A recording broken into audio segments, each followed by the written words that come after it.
Magandang hapon po sa ating lahat. Magsitayo po tayo para sa pambansang awit ng Pilipinas. Bayang magiliw, pero sa silanganan, alam ng puso, sa titig mo'y umay. Lupang hinirang, kuya na lang magiging, sa manlulupin, di na masisilin, sa lagat at bundok, sa simoy at sa langit mo baka, ay nilang ang tulan, awit sa paglayang nilaman, ang isang ng watawat mo'y nagumpay na nakikinig, ang bituin at harap niya kailan makapagpagdidilig, lupa ng araw ng maraming pagsip ng kayayagin sa lingkod.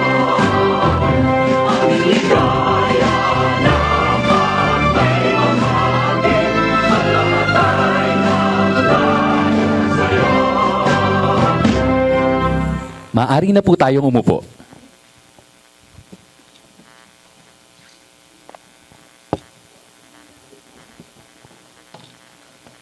Good afternoon, everyone, and welcome to the public forum for the search for the next UP Diliman Chancellor. Magandang hapon po sa lahat ng kasama natin dito sa Institute of Biology Auditorium at sa ating mga taga-subaybay sa TVUP YouTube channel. Today, we will have the opportunity to get to know our nominees and listen to their vision papers.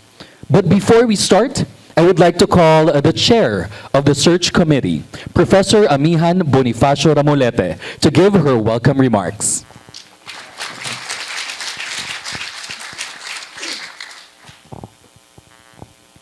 Maraming salamat, Marvin. Magandang hapon sa inyong lahat. Special na pagbati po sa ating Faculty Regent, Carl Mark Ramota, sa atin pong Deans, Directors, Vice Chancellors at iba pang opisyales ng UP Diliman. Sa ngalan ng Search Committee ay nais ko kayong pasalamatan sa inyong pagdalo sa public forum. Mahalaga ang forum na ito dahil hindi lang natin nakikilala at napapakinggan ng ating mga nominado, maaari rin natin silang tanungin at hingan ng paliwanag ukol sa kanilang bisyon para sa Universidad ng UP Diliman. Bukod sa forum na ito ay magkakaroon din tayo ng sectoral consultations kung saan maaari ninyong ipahayag ang inyong saloobin, suporta o hangarin para sa susunod na Chancellor. Gaganapin ang consultations bukas hanggang sa Huwebes. Inaanyayahan namin kayong mag-sign up sa ating registration table pagkatapos ng programa. Sa puntong ito ay hayaan ninyong ipakilala ko ang aking mga kasamahan sa Search Committee na siyang makikinig, magtatanong at maghahanda ng ulat na isusumite sa ating Presidente.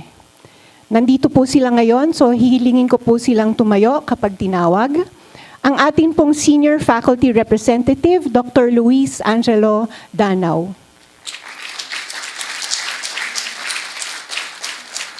Junior Faculty Representative, Assistant Professor Raymond Freth A. Lagria.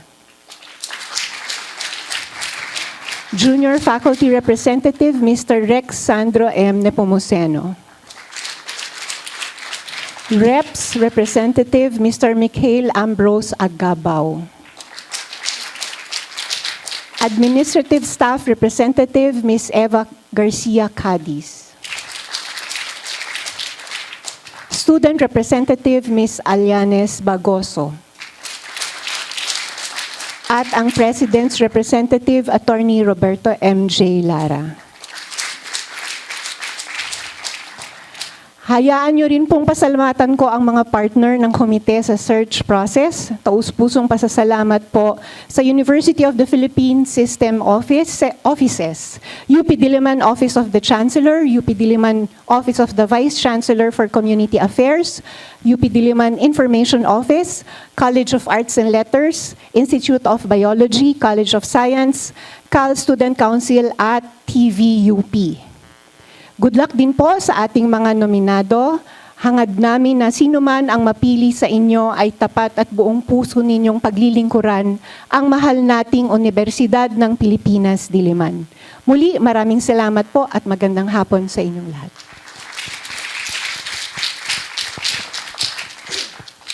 Thank you very much, Professor Ramolete. And of course, to the search committee members for overseeing the search process. Nawa po'y mas makilala po natin ang ating mga nominado, and we hope that the outcome for the search will truly benefit the UP Diliman community. To provide us a background on what has happened in UP Diliman in the last 3 years, let us welcome former Chancellor Dr. Fidel Nemenzo to give the State of UP Diliman address.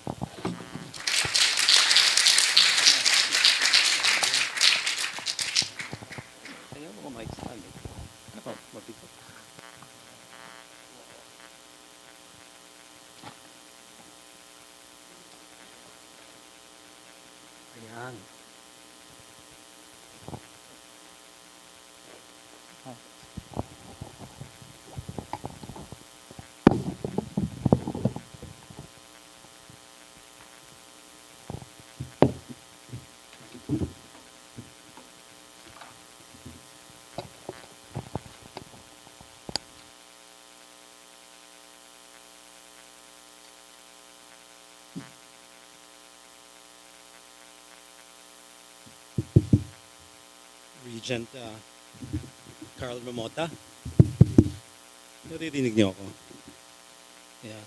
Dr. Ami Ramolete and members of the UPD Search Committee, mga staff, reps, kapwa guro, mga estudyante at iba pang mga miyembro ng ating komunidad. Magandang hapon sa lahat. When I became Chancellor in 2020, my administration was prepared to move the university towards its goal in the context of a volatile global economy and an extremely interconnected world. Instead, the pandemic struck, and I faced the challenge of recalibrating our plans to respond to an unprecedented public health crisis.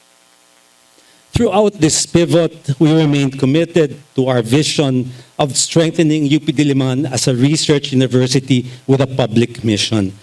And even with the challenges brought about by the pandemic, we aim to ensure an environment conducive to teaching, to learning, research, by maintaining academic excellence while promoting the well-being and dignity of our community, running a more operationally efficient and transparent administration, and establishing a safe and resilient campus.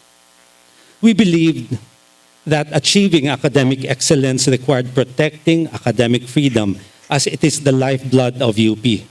Kaya naman ilang buwan pa lamang ang nakalilipas buhat nang ako'y nagsimulang manungkulan, tumindig na tayo agad upang ipagtanggol ang ating komunidad laban sa red tagging. No? Mariin din nating tinutulan ang pagwawalang bisa ng kasunduan sa pagitan ng UP at ng DND at ang patuloy na pagsiil sa karapatang magpahayag ng ating mga kasamahan.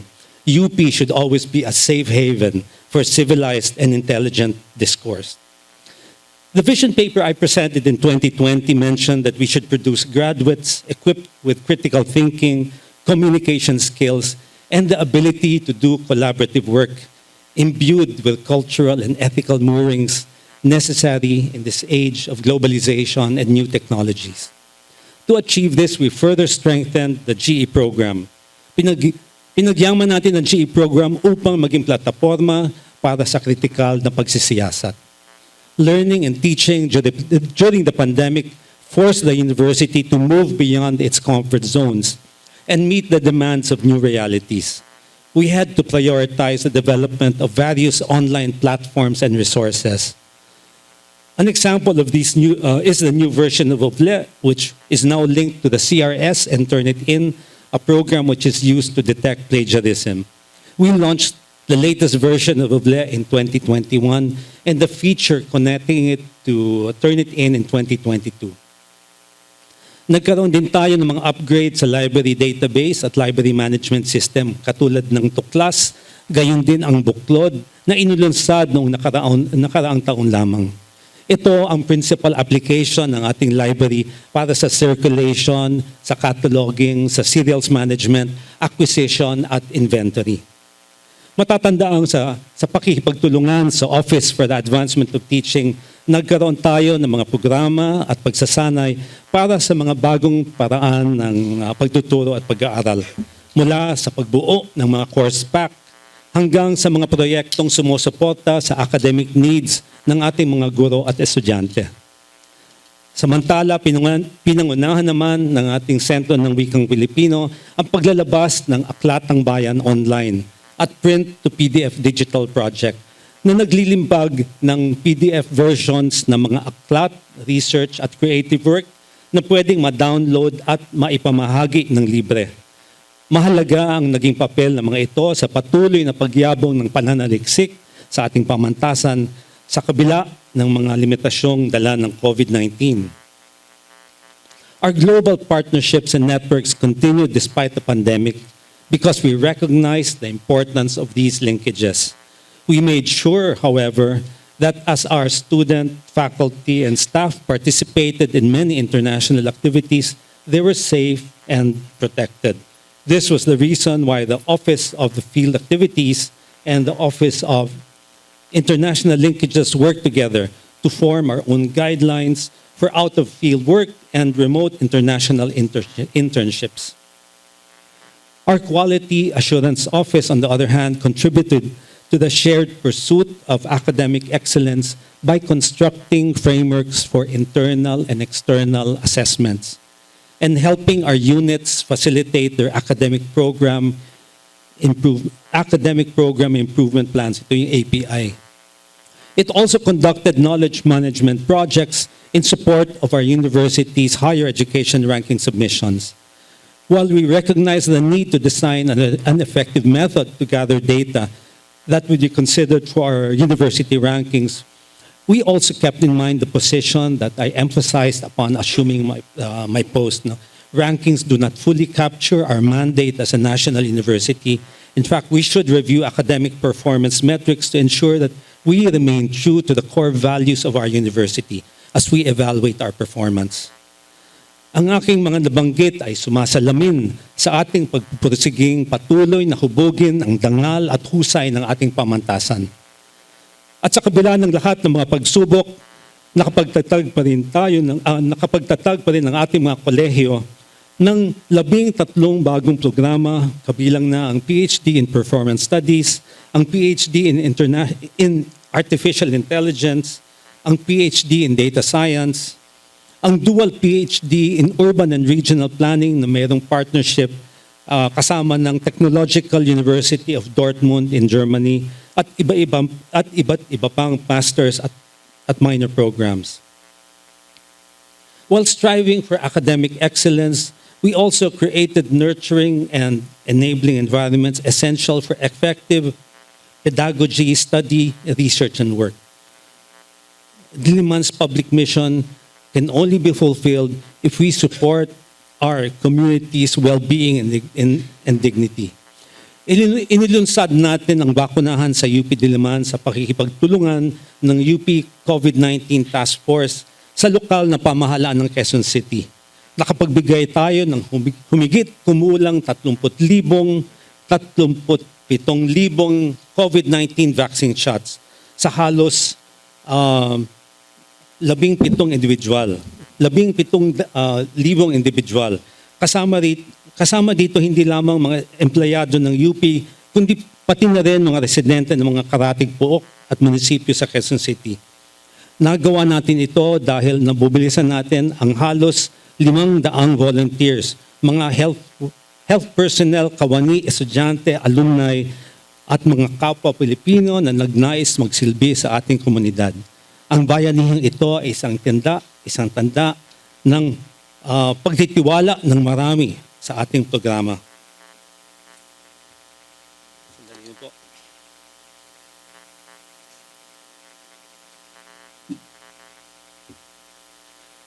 Lumikha rin tayo ng mga mekanismong makatutulong sa ating komunidad na labanan ang pagkalat ng COVID-19, katulad ng swab testing at contact tracing. Nagtalaga rin tayo sa tulong ng Health Service, Act as One PH at Philippine Red Cross ng mga isolation facility kagaya ng Kanlungang Palma, ang Silungang Molave at ang Hope 7 sa Kamya Residence Hall. Nakapagbukas din tayo ng temporary shelter sa ating mga medical frontliner mula sa Lung Center of the Philippines, Philippine Genome Center at sa Research Institute for Tropical Medicine. In addition to these pandemic response initiatives, the UP Diliman Information Office worked closely with the UP Diliman COVID-19 Task Force to issue weekly reports, advisories, and announcements related to the pandemic. For almost 2.5 years, the COVID-19 Task Force met weekly without fail. The UPDIO also partnered with the Health Service to create and disseminate infographics on COVID-19. These infographics were among the first few materials that were produced and circulated online and on ground. Tinugunan din natin sa abot ng ating makakaya ang mga pangangailangang pinansyal ng mga kasapi ng ating komunidad. Bumuo tayo ng mga programang nagpalawig ng mga tulong na ating ibinahagi sa ating mga mag-aaral. Itinakda ang Taguyod UPD na nagkaloob ng dagliang cash aid sa mga estudyanteng nangangailangan, lalong-lalo na sa mga nasalanta ng iba't ibang sakuna at sa mga may pangangailangang medikal at para sa digital connectivity. Pinalawig naman ng Office for Initiatives in Culture and the Arts ang mga support program para sa ating mga student artists. Itinaas din ng ating Office for Scholarships and Grants ang tulong para sa medical expenses na sakop ng Financial Assistance for Student Contingencies Program. Because we consistently provided conditions crucial for nurturing our community members' total well-being, our financial support programs were complemented by holistic psychosocial services. For example, the Mental Health and Psychosocial Network, offering services to our students, our staff, our faculty, and other employees, was established. The Oblation Corps, Ugnayan sa Pahinungod, launched the Psychosocial Support Program, which disseminated important information on COVID-19 and mental health concerns. It also improved our capacity for psychological first aid and built a system that allowed for referral of cases requiring greater attention and specialized services.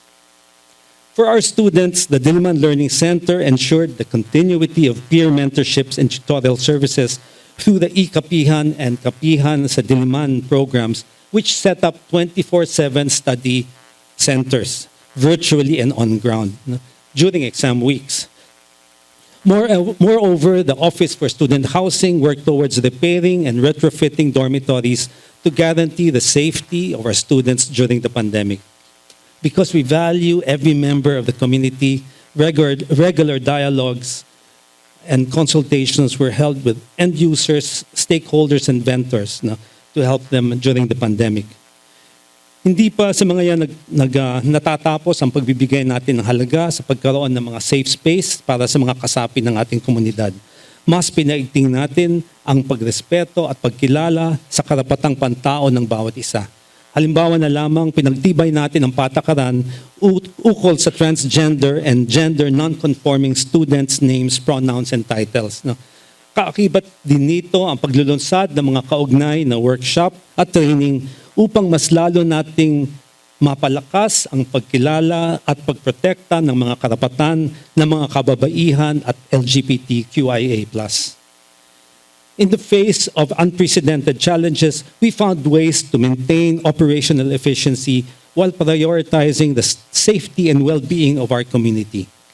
When we transitioned to a predominantly work-from-home arrangement, we developed systems that would allow us to perform our duties effectively. These systems continue to be useful now, even when we have already returned to physical reporting.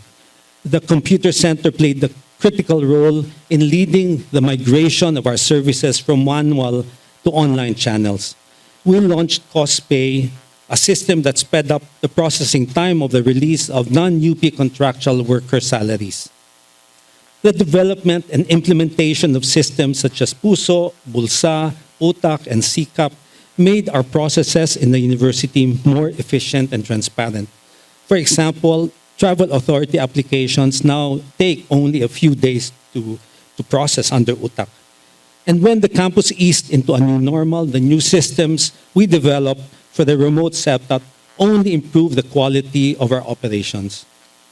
For example, Ask UPD Student Help Desk and the Office of the University Registrar's Help Desk continue to assist students in navigating the university's processes and protocols. Despite the limitations in movement brought about by the pandemic, the land use program of the university was consistently monitored. We built a database and tracking system to monitor the status of each project from pre-design stage to post-construction turnkey phase.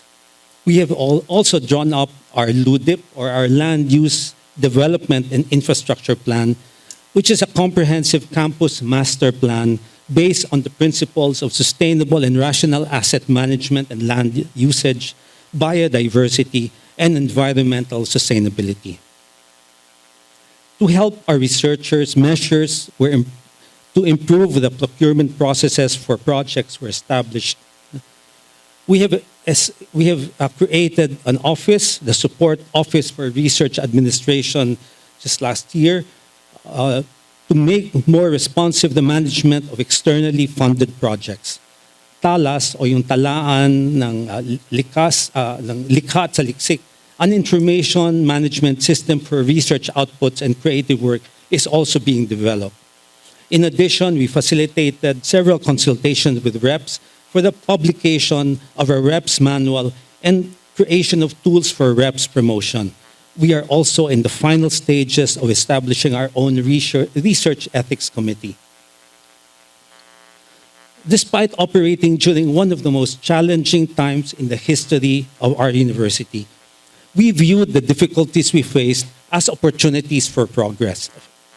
Kinilala tayo ng Development Academy of the Philippines bilang isa sa mga nagwagi ng government best practice recognition noong 2020 para sa ating SPMO Common Use Supplies and Equipment Portal. At noong 2021, nakamit natin muli ang parehong pagkilala para naman sa best practice ng UPD COVID-19 Task Force. Kinilala rin ng UP System ang mga nagawa ng ating task force sa pamamagitan ng pagbibigay ng Gawad Pangulo Award for Excellence in Public Service. At kamakailan lamang, muli tayong nakatanggap ng karangalan mula naman sa Anti-Red Tape Authority. Ginawaran tayo ng ARTA Report Card Survey 2.0 Silver Award.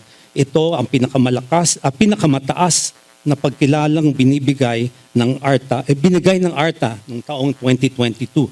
At 5 lamang sa 50 ahensya ng gobyerno ang nakakuha nito. Nakamit natin ang lahat ng mga ito at nagtagumpay tayo dahil sa inyong hindi matatawarang dedikasyon sa ating pamantasan. Saludo ako sa lahat ng ating mga kawani at opisinang tuloy-tuloy na nagsilbi at humarap sa hamon ng pandemya. Hindi rin tayo tumigil sa pagbibigay ng mga panukalang reforma para sa mga suliraning kinakaharap ng ating bayan. Halimbawa, binuo natin ng Task Force on a Blueprint for Building the Nation na siyang lumikha ng proyektong Pilipinas Governance Agenda upang makapaglatag ng komprehensibong panukalang maaring gamitin ng ating pamahalaan para sa pagbuo ng mga pambansang polisiya. Napatunayan nating tunay na tatak ng UP ang pagiging matatag mula tatak UP hanggang tatag UP.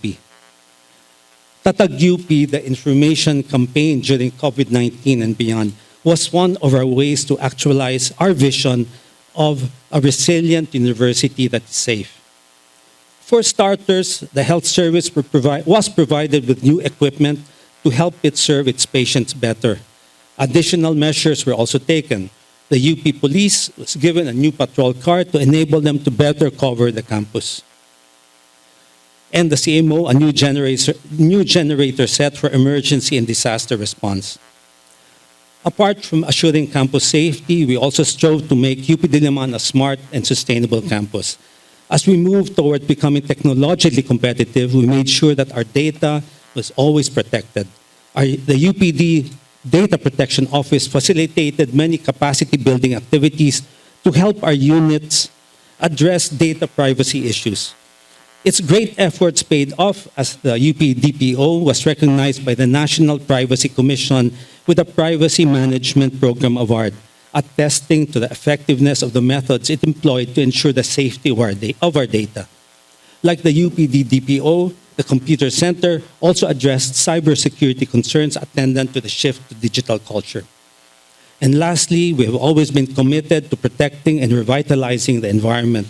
The Diliman Environmental Management Office led the application of our university for our environmental compliance certificate and also contributed to the UPD Diversity Management Handbook released in 2021.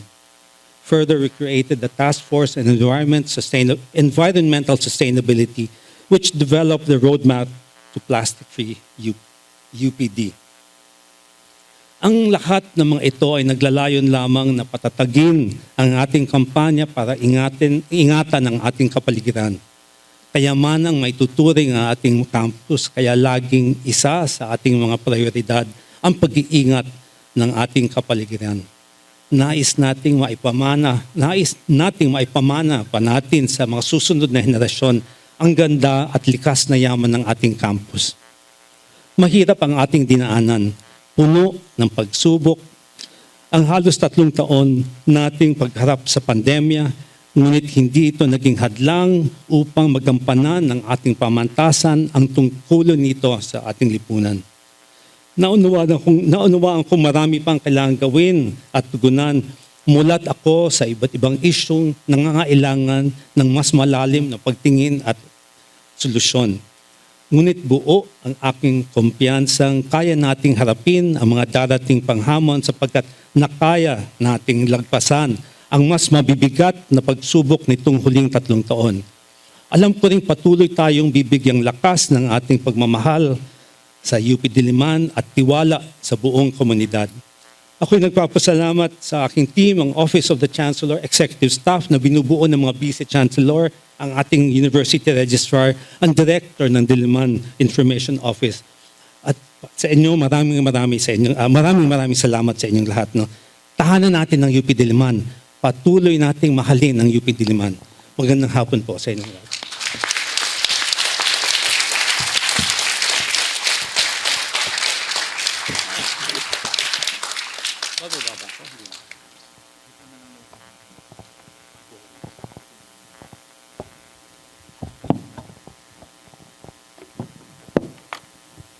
Thank you very much, Dr. Nemenzo, and of course to your team for serving the university. After 3 challenging years, we look forward to normalizing our activities in the university. Let's see how our nominees envision the next 3 years. For the presentation, each nominee will be given 15 minutes to discuss their vision paper. Our timekeeper will remind the presenters when you have 5 minutes left, 3 minutes left, and when it's time to wrap up. After all presentations, we will have the question and answer forum. Members of the audience are requested to write their questions on the sheet of paper provided by our secretariat and ushers and submit them to our ushers. We're also inviting those watching via YouTube channel of TVUP to send their questions through the comment section. The order of the presentation is alphabetical. Let us begin with Professor Fidel R. Nemenzo. Dr. Fidel Nemenzo is Professor of Mathematics and served as Chancellor of the University of the Philippines, Diliman, from March 2, 2020 to March 2, 2023. He studied in UP Diliman and Sophia University in Tokyo, where he obtained his Master of Science and Doctor of Science degrees. His areas of research are number theory, elliptic curves, and coding theory. He published in the European Journal of Pure and Applied Mathematics, Journal of Applied Mathematics and Computing, Philippine Humanities Review, among others. He has received numerous awards, including the Achievement Award in Mathematics from the National Research Council of the Philippines and the UP Diliman Gawad Chancellor para sa pinakamahusay na guro. He was president of both the Southeast Asian Mathematical Society and the Mathematical Society of the Philippines, and has held research and teaching posts in Singapore, Tokyo, Amsterdam, Munich, and Phnom Penh. In 2019, Dr. Nemenzo was elected to the governing board of the National Research Council of the Philippines and chairs its Division of Mathematical Sciences. Ladies and gentlemen, please welcome Professor Fidel Nemenzo.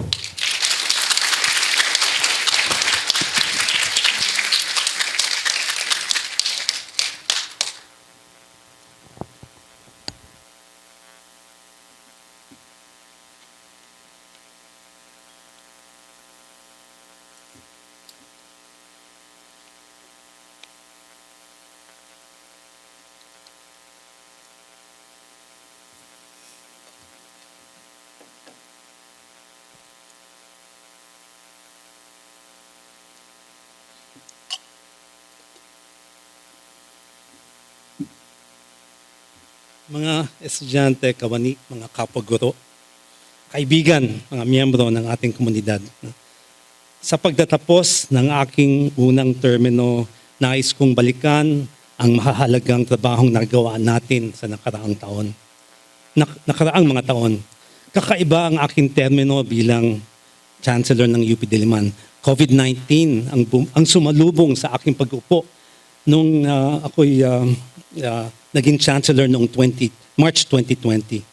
Ang pinakamalaking hamon na aking kinaharap ay kung paano panatilihing ligtas ang ating komunidad habang patuloy tayo sa misyon na magturo, magsaliksik at maglingkod sa bayan. Bukod sa pandemya, nariyan pa ang iba't ibang problema, mga pagbabanta, sunog, bagyo, agam-agam at mga sakuna. Sa panahon kung kailan pakiramdam natin ay wala ng pag-asa, kumapit ako sa tatlong bagay: tatag, talino at prinsipyo. Unang-una, sa katatagan. Ang tatag ng UP ay nakasalalay sa ating komunidad, sa faculty, sa staff at sa mga estudyante. Ang kanilang pagpupursige ay nagbigay lakas sa akin. Ikalawa, sa husay at talino. Ano man ang mangyari, magtiwala tayo na gagamitin ng UP ang kanyang husay at talino para maglingkod sa bayan. At ikatlo, sa prinsipyo. Hindi ako bumitaw sa paniniwala na ang papel ng isang chancellor ay itaguyod ang integridad at prinsipyo ng universidad. Anumang banta at abuso ang harapin. As I run for a second term, I'm inspired to see through what we have begun since 2020, to learn from lessons and build on our gains and successes in the last 3 years while shepherding Diliman towards a more inclusive, smart, and sustainable future. If given the privilege to lead UP Diliman, my second term would take shape in the freer context of a fully reopened campus. And these will continue to be the pillars of my leadership. 1, the well-being and dignity of our community.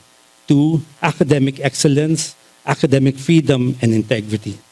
And 3, democratic, efficient, and effective governance.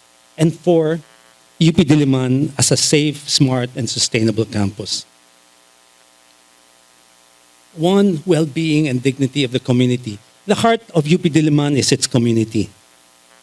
Our university can only perform its public mission if the well-being and dignity of the community are safeguarded and enhanced. One of my earliest decisions as Chancellor was to form the UP Diliman COVID-19 Task Force from faculty, reps, and staff across various disciplines to implement our university's comprehensive COVID-19 strategy so that we'd stay ahead of unfolding events. We secured the health of the community, we continued the delivery of services, and facilitated our university's shift to digital platforms. The effectiveness and positive impact of our COVID-19 response was publicly recognized with the 4th Gawad Pangulo Award for Excellence in Public Service from UP and the Government Best Practice Recognition Award from the Development Academy of the Philippines in 2021. Building on our gains achieved during our COVID-19 response and with the renovation of the UP Health Service during the pandemic, we can now provide better health care for our constituents. We will continue to develop it as a model of a university-based primary care facility.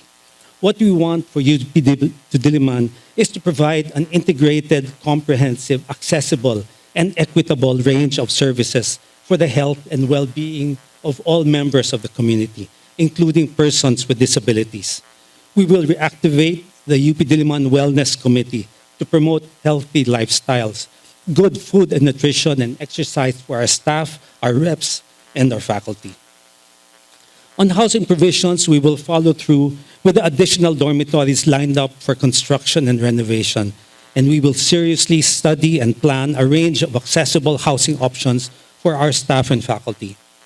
These options will include post-retirement housing facilities for those who have spent the best years of their lives serving the university. We have formalized our proposal to institutionalize our program to address mental health concerns, not only of students, but of staff and faculty, by elevating the PsychServe program into an office. Furthermore, our recently launched UP Diliman Gender Agenda will strengthen support for our UP Diliman Gender Office and the Office of Anti-Sexual Harassment, including the expansion of psycholegal counseling services and the design and setting up of gender-responsive physical spaces on campus. In particular, we will conduct an audit of all Diliman buildings and facilities from the lens of gender and persons with disabilities to make this more accessible and inclusive. We will continue to work with neighboring barangays and the city government to address the situation of informal settler families who have been living in UP Diliman campus for several decades. We will be compassionate towards informal settlers, but we will not compromise on the academic character of our campus. 2, academic excellence and the promotion of academic freedom and integrity. UP Diliman's key strength is its diversity and proactive academic citizenship. The vibrant and lively interaction of academics from various disciplines, political perspectives, life experiences, and cultural traditions create fertile ground for critical and cross-disciplinary thinking and practice. We will nourish and cultivate this in the years to come.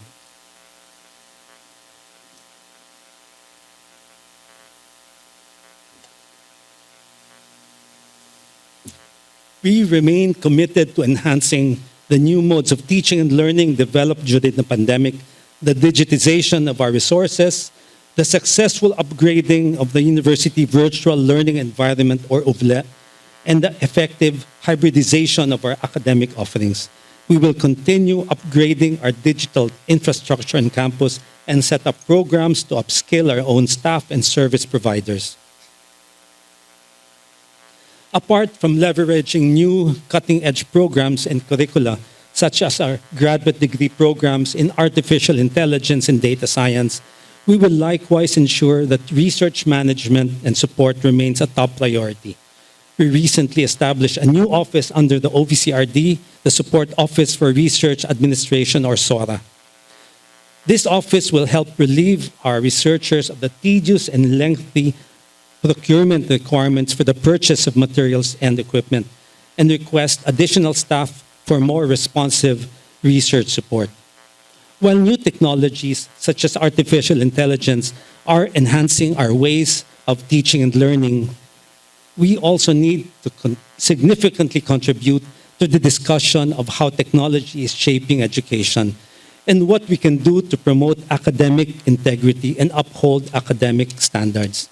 An immediate need is a study of the impact of AI and the drawing up of guidelines on the unanticipated use of ChatGPT and GPT-4 in academic work. As we seek to modernize the content and delivery of our courses, I remain committed to reviewing and strengthening our general education program. GE continues to be the bedrock of an all-around education that provides critically minded, agile, and well-balanced graduates. GE should provide the 21st century skills that are essential in these times of disruption and great change. We will continue to strongly promote the arts and humanities. We will enhance music, theater, literature, and art programs and make UP Diliman an even more vibrant cultural hub and nurture programs such as the Kaloob Gawad Manilikha ng Bayan residency to ensure our community's rootedness in our cultural history and heritage. As the national university, we also understand and claim our role in the development of higher education in the Philippines. Collaboration with SUCs is a public service function that is not reflected in the metrics we use to rank universities. For this, I propose the creation of an inter-SUC lab, which will serve as a platform for UP and SUCs to share cutting-edge ideas and technologies and explore possibilities for joint work. 3, on democratic, efficient, and effective governance. On the administrative front, I am grateful to the Anti-Red Tape Authority for giving UP Diliman the 2022 Arte Silver Award in recognition of our efforts to make our processes more efficient. However, we will not rest on our laurels.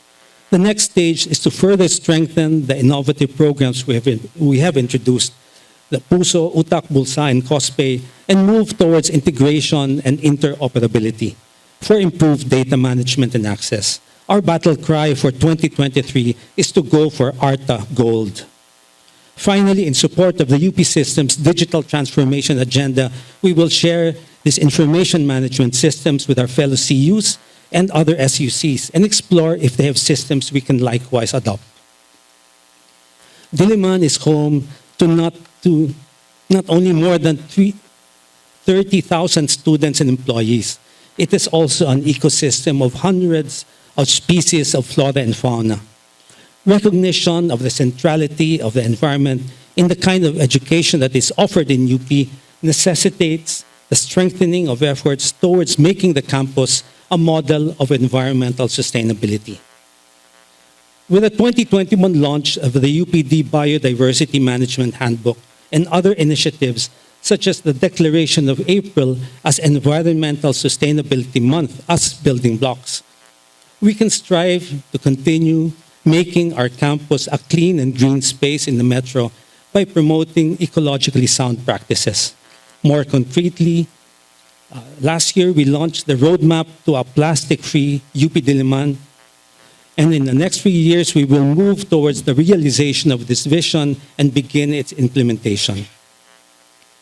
In the next few years, we will train our sites on challenging issues such as campus mobility and transportation. I want to see in place a sustainable bike share program and a plan for a feasible and just transition of our campus jeepneys into cleaner and energy-efficient vehicles that our eco drivers can afford to acquire and maintain. Looking back, I'm proud to say that times of crisis have only strengthened our commitment to public service and our resolve to do our best, and despite the challenges, to always do better to our community and the nation. Ngayong mas panatag na ang sitwasyon at bumabalik na sa normal ang ating pamantasan, lubos kong ikararangal kung mabibigyan ako ng isa pang pagkakataong makapaglingkod bilang Chancellor ng UP Diliman. Nang sa gayon, maipagpatuloy at lalo pang mapaghusay ang mga programang ating nasimulan. Misyon ko ang bumuo ng UP Diliman na bukas para sa lahat, may puso, husay at talino. Matatag at kayang sumabay sa agos ng panahon. Isang UP Diliman na walang sawang maglilingkod sa bayan. Isang UP Diliman na tapat sa ating mga prinsipyo at mga pinaniniwalaan. Bilang mga scholar ng bayan, mga scholar para sa bayan. Maraming salamat po.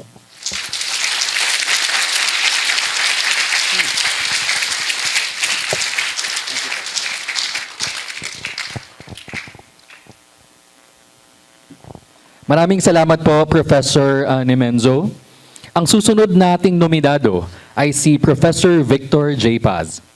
Dr. Victor J. Paz finished his AB and MA in History at the University of the Philippines, Diliman. After completing his master's, he went to the University of Cambridge, UK for his MPhil and PhD in Archaeology. He started his 3-decade journey in the teaching profession at the Department of History, starting out as a lecturer in 1987, then through the usual route up to his present rank as Professor 11 at the UP School of Archaeology. He became director of then Archaeological Studies program in 2002, holding that position for 10 years. Dr. Paz was also the founding editor of Hukay Journal, Journal of Southeast Asia and Pacific Archaeology. As founding member of the Professional Guild of Philippine Archaeologists and currently president of the W.G. Solheim II Foundation for Philippine Archaeological Research since 2019, and the Commission on Southeast Asian Human Evolution, Dispersal and Adaptation at the International Union of Prehistoric and Protohistoric Sciences since 2013. Dr. Paz has always been at the forefront in raising the profile of Philippine archaeology across the archipelago and in the ASEAN region. His membership in the Executive Committee of the Indo-Pacific Prehistory Association ensures the linkages between local academics and their international counterparts. At present, Dr. Paz sits as the chairman of the University Hotel Board of Overseers. Under his watch, the hotel's efforts to ensure its survival, as well as its employees during the pandemic, was recognized by various labor organizations with a best practice citation. Ladies and gentlemen, please welcome Professor Victor J. Paz.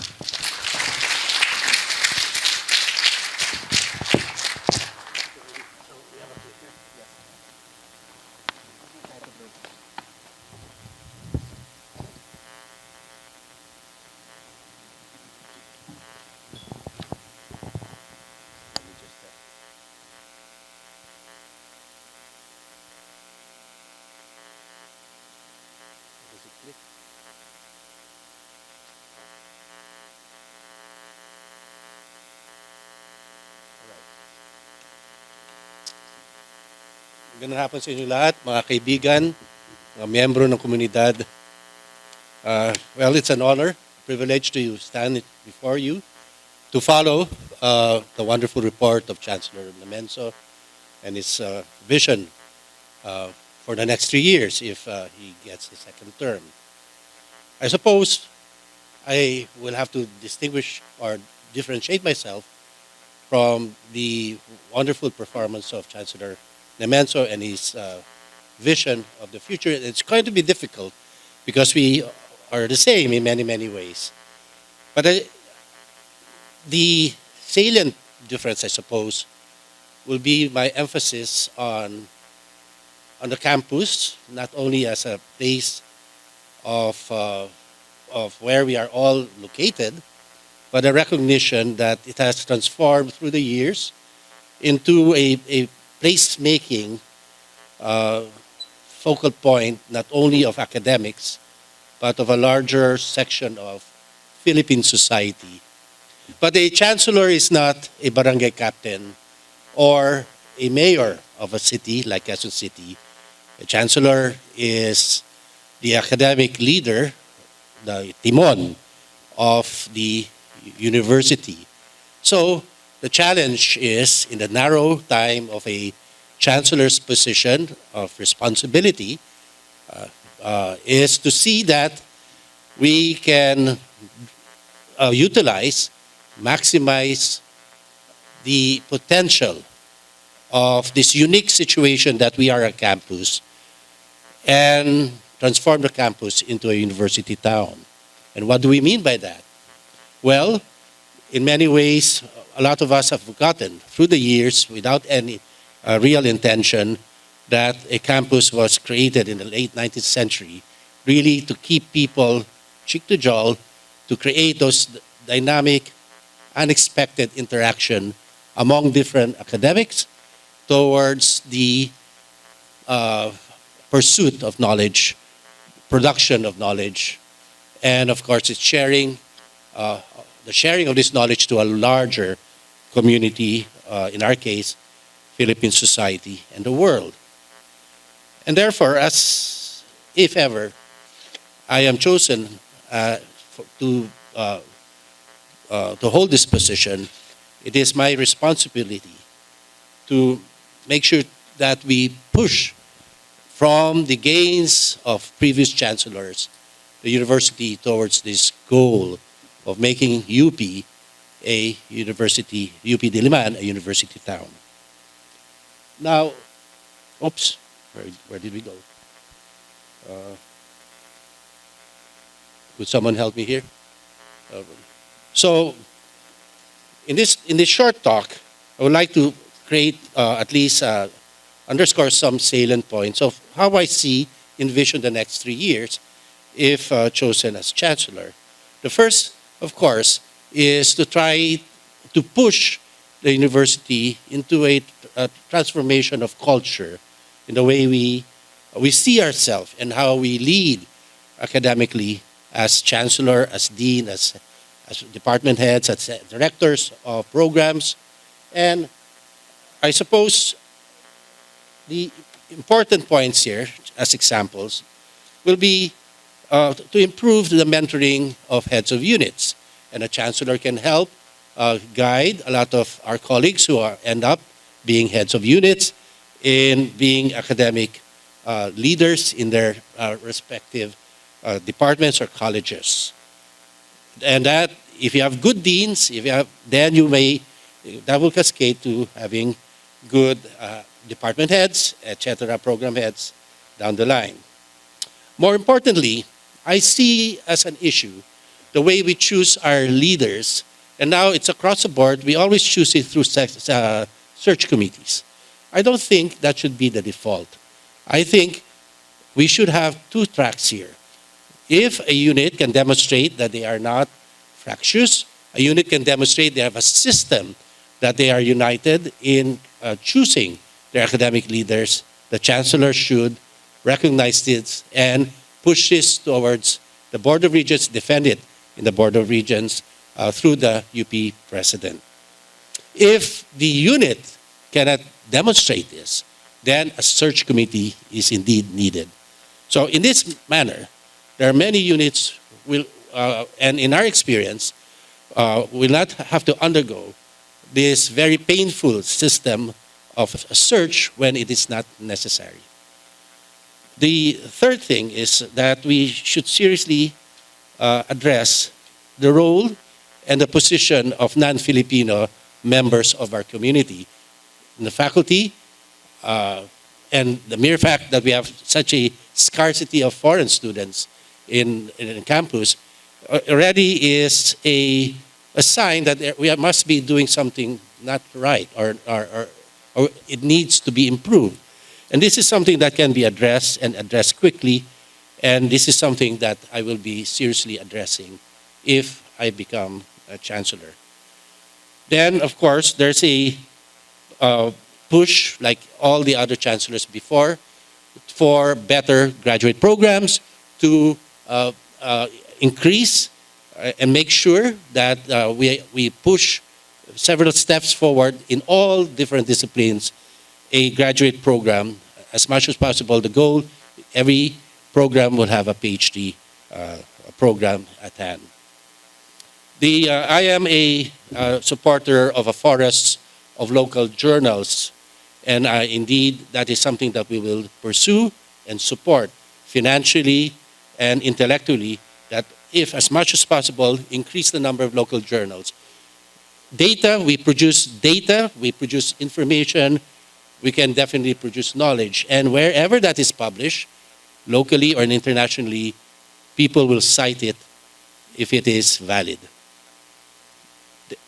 And finally, of course, encourage and increase our linkages with parallel government agencies and non-government agencies, specifically, of course, the potential of the CHED, for example, the OST, in providing so much resources to our research groups, to our faculty, to our students and staff who are out there who are still pursuing their graduate work. I, for one, is a benefactor of the CHED program, and CHED partially funded my PhD in the UK. So the next what happened? Oh, there we go. So we go back. So the moved several steps already. There you go. So we strengthen the higher education profile of the university. This is already being done, of course, but I will be more committed, indeed very much committed in doing this. And not only the faculty, but of course the reps across the board. And this, I think, can be done within 3 years, at least make substantial steps if we support the higher education efforts of our staff, faculty, and non-teaching staff in the reps. Recruit the best recruits, no matter what nationality, by making it attractive to be faculty at the university or be a research staff at the university. And of course, we further develop our local graduate programs by providing more support, more financing support, and more intellectual support to our local staff and faculty who are still pursuing their higher education.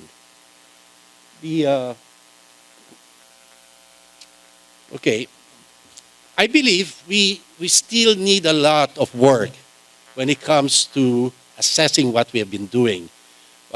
In the decades that we've been we have been here in the university, it's easy for us to change direction, create policies, but we are lazy when it comes to assessing from a fundamental baseline, the way all those changes have been made. And then we create new changes without really having based it on a honest-to-goodness assessment of where we came from. And I think this is very crucial, and we have to do it fast, especially with the general education program, which I am a supporter. I'm a fan of the RGEP, for example. But aside from that, we have to, again, review, for example, the UPIS admissions policy, which since 1991 has never been truly assessed, and its role in the community. It is very important that we assess this. Academic calendar is something that we should assess. We should go back to the 5 points that was the basis of the change of the calendar. And it has been agreed that we should have assessed it, but we haven't done it yet. And then, of course, housing policies for faculty and students, regularization of employees, and of internationalization, and the role of the league table in our pursuit for this better state of our university town. Now, the fine-tuning of this large chunk of our community, the reps, is something that I've always been interested and intrigued. I know for a fact that there's always been a pursuit of the non-teaching faculty position, but at the last moment, our colleagues will always back down, and I've never understood why. But I think there are many reasons behind this, but one reason is that the reps as a concept is an amalgam of different interests. And perhaps it is high time that we review this and study it carefully and perhaps decouple it. So this is something that has to be looked at and studied in the effort that we maximize and energize this large sector of our society, of our community that can provide the energy, the production in making our university a top-class university.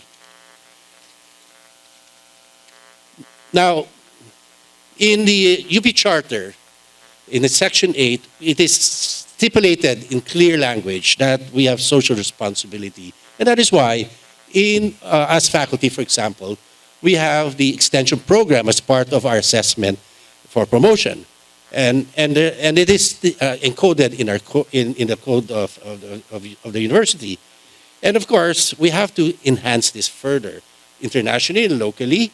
And this can be done, of course, and it is already being done, but it is just a question of underscoring it and tweaking it by, again, encouraging, maybe creating higher points for extension work for promotion.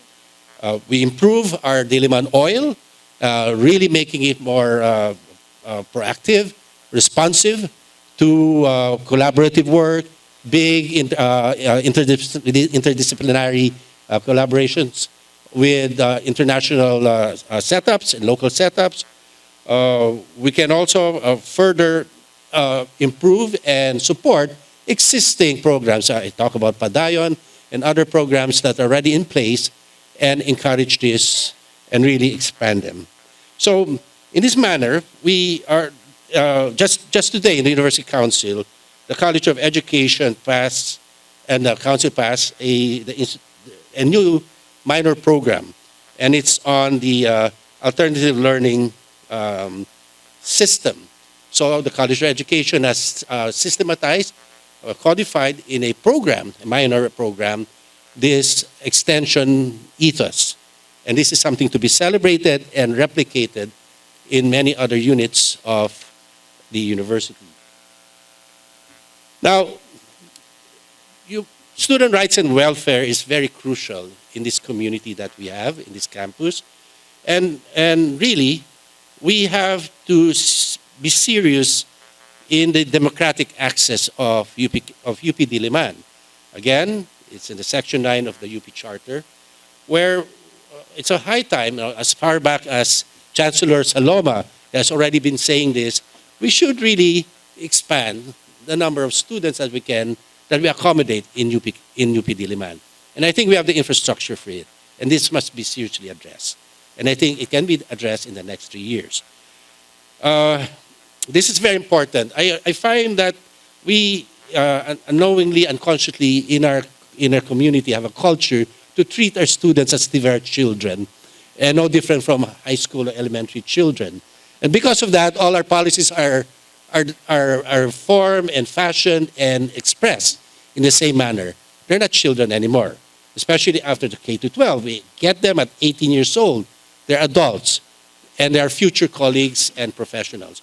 If we treat them that way, culturally, that will change the way we do policy and we treat our students, down to how we treat them in the dorms, down to how we treat them in the landscape that they are navigating in campus. Okay. Now, the community landscape that we talk of in this campus that we are so privileged to be in is something that we truly must further cultivate and improve. And there are already so much infrastructure that was built in the last 3 years and 4 years of even during the pandemic, that all we have to do is maximize these spaces in favor of the students and of the other members of the community. I talk about, for example, the student union. I am a champion of the Tambayan culture. And I think this Tambayan culture is always it's maligned by some, but I think is a cornerstone of UP campus Diliman education. And what is supported properly, it will generate a dynamic that will then generate creativity that will be very much supportive of this university town that I'm trying to underscore. And of course, to maintain all these facilities is a big task, but it's not impossible, especially if the leadership has the energy and dynamics to do so.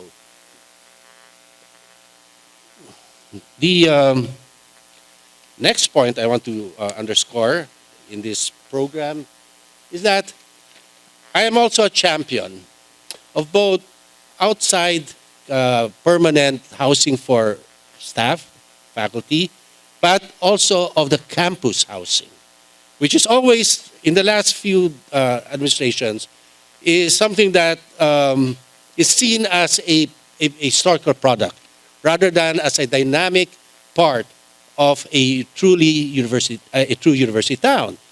And so I think we should have more on-campus housing, but we must change the way we see it. On-campus housing is not a right; it is a privilege. And when we see it that way, then we transform. All our guidelines for our housing must coincide with this kind of change in thinking. And of course, I am all for housing for everyone, but we cannot accommodate everyone inside the UP campus, and therefore it cannot be a right. It is a privilege. And I have been blessed to have benefited living inside the campus, which allowed me also to have a long institutional memory as a member of the community, as a child, as a teenager, as an adult, as a young faculty, and as a responsible member of the university in the last 3 decades. And I think this is very crucial. Now, the linkages that we have with local government is paramount. As I mentioned, Chancellor is not the mayor or barangay captain. And indeed, within the level of the Board of Regents, we are well represented. The state, the government is well represented in the Board of Regents, Senate, the Congress, the Malacanang. But as Chancellor of UP Diliman, the Chancellor must be more engaging, more collaborative with the barangay captain and the mayor of the city. And this will lead, of course, to a lot of easing up of relationships and projects that we have in campus. And this is something that can be done at the level of the Chancellor.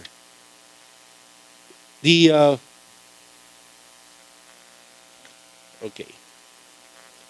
So, and almost at the tail end of this short talk, I would like to underscore that the UP community that is in this place that we call UP campus must remain a bastion of contesting ideas. It must be a place, a safe place has already been mentioned, but also a place that it can be confident enough to provide a venue for different ideas without feeling threatened. And I think we are, as an institution, strong enough to accommodate all these ideas and let these ideas engage each other. And as a university and as the Chancellor of UP campus, what our role is to police this, to referee it, to allow it to grow, and to learn from this engagement, from the discourse that comes out from the contesting ideas coming from members of our community. And so, to end, the University Diliman campus is a place-making field, not only of members of the university, but a large portion of people that see themselves, they have a sense of belonging. People who grew up here, even the people who are the informal settlers, to students, to the alumni who come back again and again, to the larger community of Quezon City who sees us as a large park. And I welcome that because we are indeed part of a larger community within Quezon City and, of course, of Philippine society. And we are a public university. And so we must celebrate this, maintain this. It's our responsibility to make sure that the campus is for everyone, but at the same time, we must harness all the potential of this campus, of our community, towards what I will call a place, a sense of belonging, a campus that, of course, serves a university town. Maraming salamat sa inyo lahat.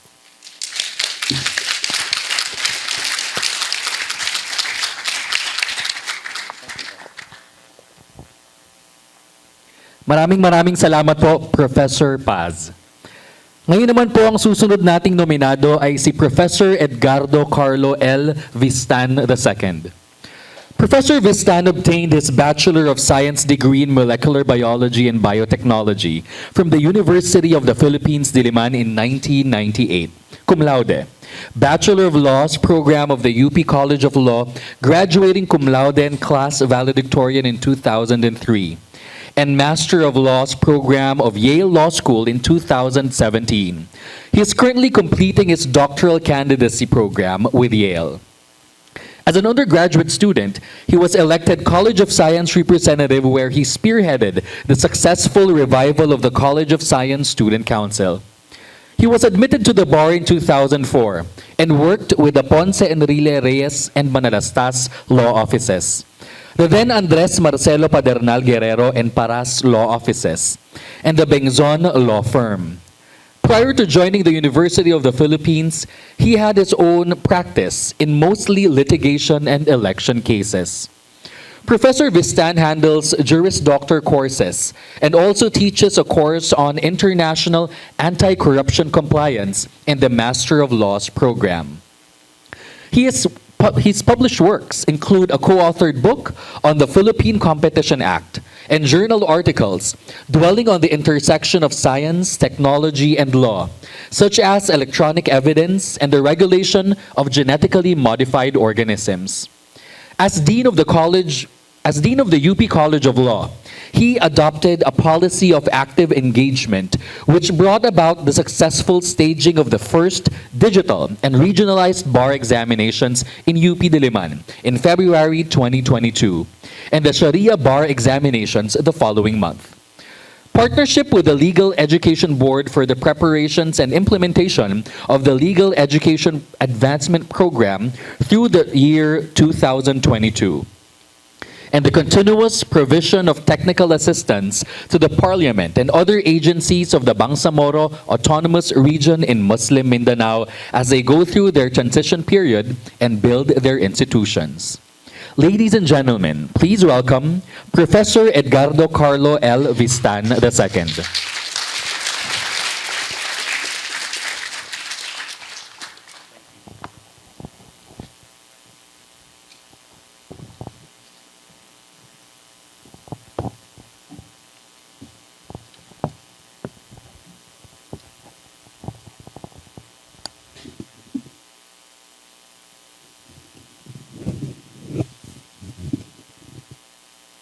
Maraming salamat po sa introduction ngayon.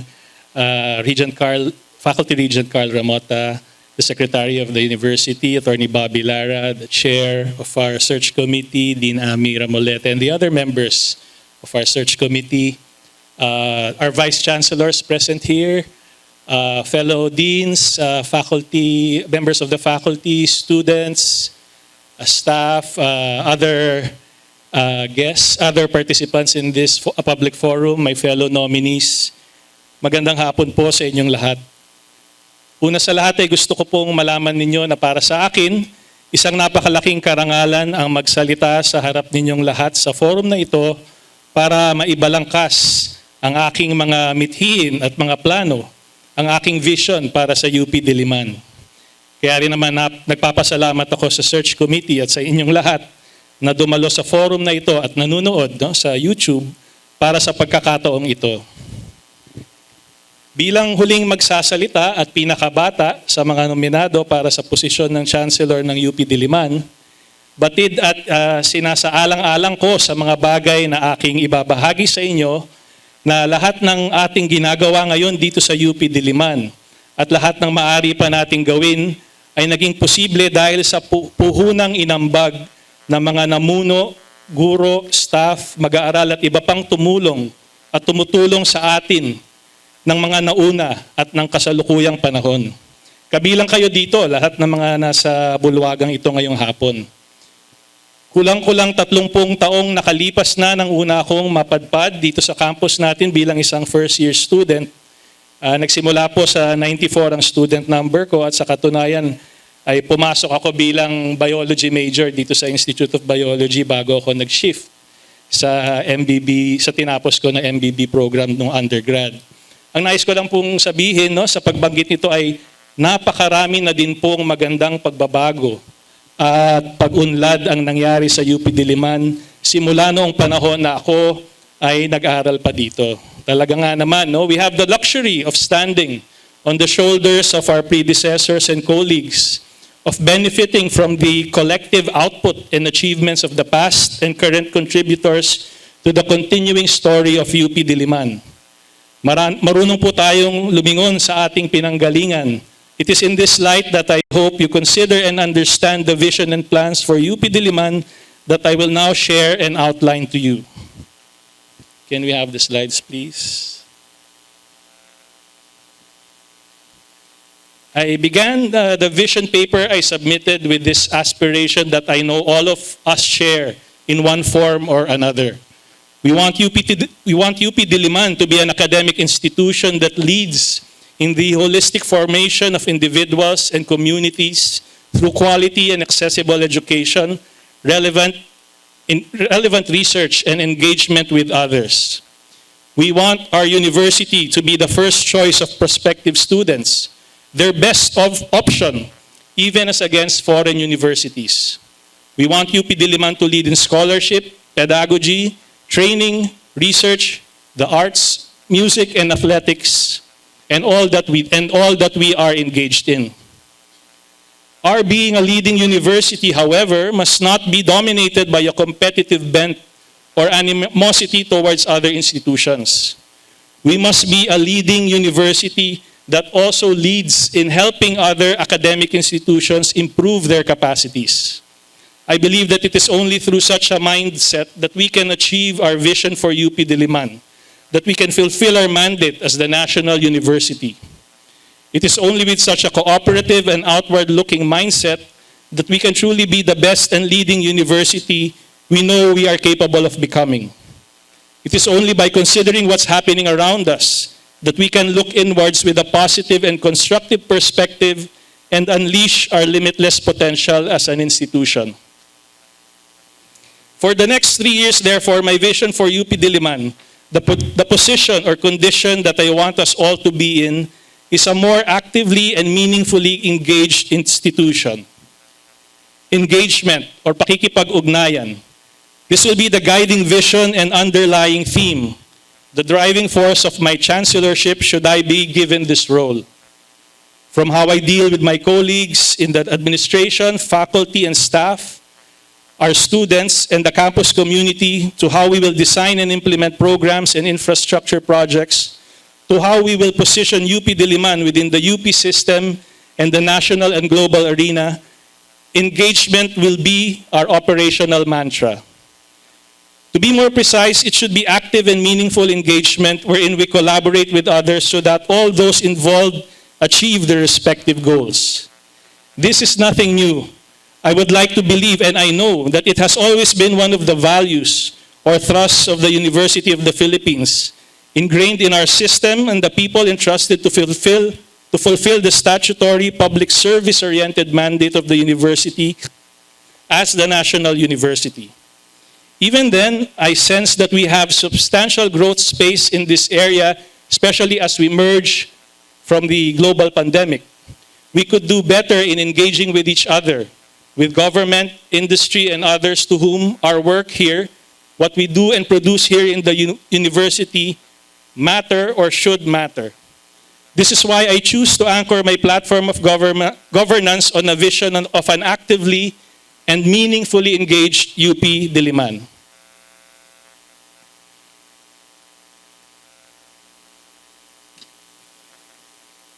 Beyond highlighting engagement, the vision paper I submitted for this search process did not contain many specifics because I believe that we as a community have a rare window to develop a more inclusive and shared vision for UP Diliman as we fully emerge from a paradigm-shifting global pandemic. After our lives were unhinged from our normal routines, habits, and practices by the various pandemic restrictions adopted in an attempt to curb the health hazards of the COVID-19 virus, we emerged with a greater realization that there are viable work and learning modalities beyond those that dominated the pre-pandemic era. Previously, Previous policy declarations of the university signaled that we should embrace and build on these new modalities. I subscribe to this general policy direction, but there are operational dimensions left to be fleshed out in both broad and specific terms. And it is in the fleshing out of these dimensions through which I plan to steer engage with the UP Diliman community should I be chosen as its next chancellor. This will begin with dialogues with our various academic and administrative units as well as stakeholders during the first few weeks of the chancellorship. The Office of the Chancellor will have sustained and constructive conversations with the various UP Diliman units so that we can all share and discuss where we want to bring UP Diliman in the short, medium, and long term. I have my ideas, to be sure, but I know that all of you have equally, if not more, meritorious ideas, especially when it comes to your respective units and areas of concern. I also know from my experience as Dean of the UP College of Law and its very active community that the best role and the best way I can play my role as head or leader of a community is to be an enabler and facilitator, to let people work on their visions for themselves and the institution, mediating and negotiating common and conflicting interests and plans along the way. What I will insist on, however, is that when we contemplate our shared vision for UP Diliman, we should always see in that vision a community of scholars and professionals actively seeking out what our stakeholders and larger communities think, believe, value, and need. And we should judiciously consider these inputs in our work. Most, if not all of us, have this capacity and have done so at an individual and a unit level. But what I believe we must work on is to have facilities, systems, and processes at an institutional level that allows us or that will allow us to consistently and effectively interface with our students, staff, and other stakeholders and process the inputs and feedback gathered. Working with all of you towards articulating and achieving an inclusive and shared vision of UP Diliman will be the foundation of my administrative and leadership approach. As I am open to factoring in the ideas and visions of others, I hope that you will also be open to considering some specific ideas and plans that I will outline in the next few slides. Due to time constraints, I will only be able to highlight key points of my vision and plans, but will gladly address other concerns during the question and answer portion later. While new leadership comes with new ideas and new hope, the only way to maximize these new beginnings is if the new leadership tie up the loose ends and resolve pending issues it inherits. As administrator, the new chancellor should reform administrative processes to make them easier and faster. Processes should be simplified and coordinated across concerned offices to improve efficiency. We should also improve the accessibility of these processes by actively disseminating complete and timely information about them, and by actively disclosing requirements, standards, and limitations relevant to these processes. Another administrative priority would be to expedite pending infrastructure and procurement activities and projects. We will employ an all-hands-on-deck cooperative problem-solving approach in evaluating and addressing the causes of delays and problems. As we address these administrative priorities, I will invite and encourage our faculty to discuss and reimagine our academic programs so that they will become driven in roughly equal measure by student, faculty engagement, and student stakeholder engagement. We need not wait for our students to graduate or for the last year or so of our programs before we send them out to the real world. We should find ways to augment our practicum or internship requirements with student stakeholder interactions in the earlier years. As the world changes at an ever-accelerating pace, we should make what is happening out there in the real world a bigger and constant part of our academic programs from the get-go, so that we can adjust our learning targets and course content in real time. In this way, the student experience of our graduates will be more robust and attuned to a fast-changing world. I also wish to pursue a vision of a review of our policies affecting our faculty In particular, I plan to engage with our faculty to review our policy and rules so that we can give our full-time faculty more time and opportunities to do research, write articles and books, improve course content and teaching methods, and lead the university and our respective fields. One possibility that could enable this is for us to reimagine the roles of regular and part-time faculty so that we can increase the ranks of our part-time faculty and pass on more of the teaching load to them. By allowing a larger part of the learning experience to be handled by part-time faculty who work in the public or private sector, we would be promoting at the same time the objective of more student stakeholder engagement. The shift that I hope we will consider will require that our full-time faculty facilitate the integration of part-time faculty into our academic community and even train them, especially those who are younger in the teaching discipline. Towards this end, I hope to incorporate internal faculty exchanges in our work schedules. These faculty exchanges will be characterized by regular and active dialogue between and among regular and part-time faculty, both within a unit or department and across units and department. Mentoring and coaching among faculty will also be promoted and formalized.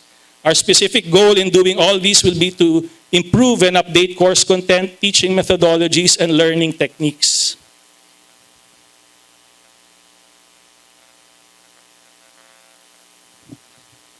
All of our staff, from our reps to our administrative and support personnel, will also be engaged by the administration so that we can work together towards identifying needed and viable areas of improvement in their financial packages, career development, and working conditions. We will then explore ways to make these planned improvements happen. We will also work with our staff to identify and design training and capacity building activities that would develop and strengthen knowledge and skills needed for a future-ready university. As I wind up my presentation, I want the UP Diliman community to know that under my watch, we will create a climate where each of us will be encouraged to dream and to be daring in doing so. Dream and think big. That is my working mantra. Research generation will always be a challenge for any institution. But acquiring or achieving something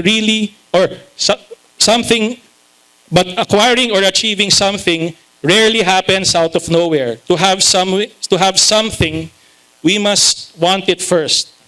So as we reach a consensus on the renewed culture of engagement we will nourish, I will ask you to dream and then work on improving our campus and its facilities so that it will become an environment that would nurture the culture of engagement that we will seek to develop.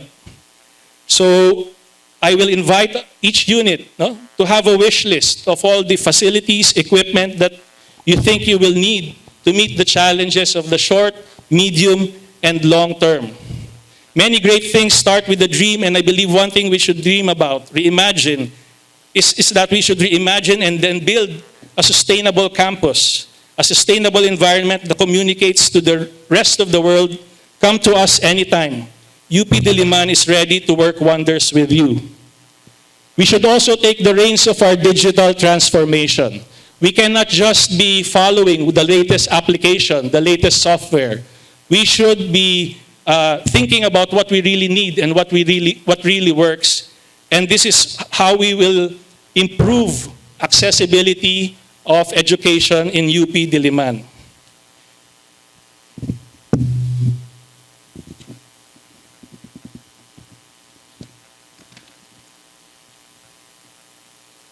So again, dream and be daring. One possible but challenging major project that I am willing to explore and study earnestly is to lobby for the exemption of the university from the salary standardization framework. This will allow us to give competitive financial packages to our faculty and staff and hire more of the best and the brightest. If we want this, we must be daring, as it will likely come with the responsibility of sourcing on our own the funds that the current standardized salary framework cannot provide. I believe that our ability to be the leading university will be determined by our capacity to develop and provide more competitive financial packages to our faculty and staff. We, of course, will not stop with just dreaming and daring. We have to make things happen. And we will need help to make all the things we want happen. We will need help from the government, alumni, industry partners, and other private benefactors. Experience should tell us that our legislated status of being the national university does not guarantee us all the funds and resources we need. We therefore need to engage with others so that they will see the merit of our dreams, their place in our aspirations, and our ability to realize them so that they will help us achieve them. I see that my time is up. So with that, I hope I've made my case. I rest my case for the proposition that engagement is the key. Engaging with others in the UP Diliman community and engaging with external partners. Should I be given the privilege and opportunity to serve as UP Diliman Chancellor, I will bring with me working knowledge of this approach, as that is what we are precisely doing in the UP College of Law, engaging with various government agencies and private institutions. You know, the secret, one secret that I learned is that if you help others achieve what they want, they will also help you achieve what you want. And that is why I am promoting this culture of engagement in the university in the next 3 years. Thank you all very much for listening. Magandang hapon po sa inyong lahat.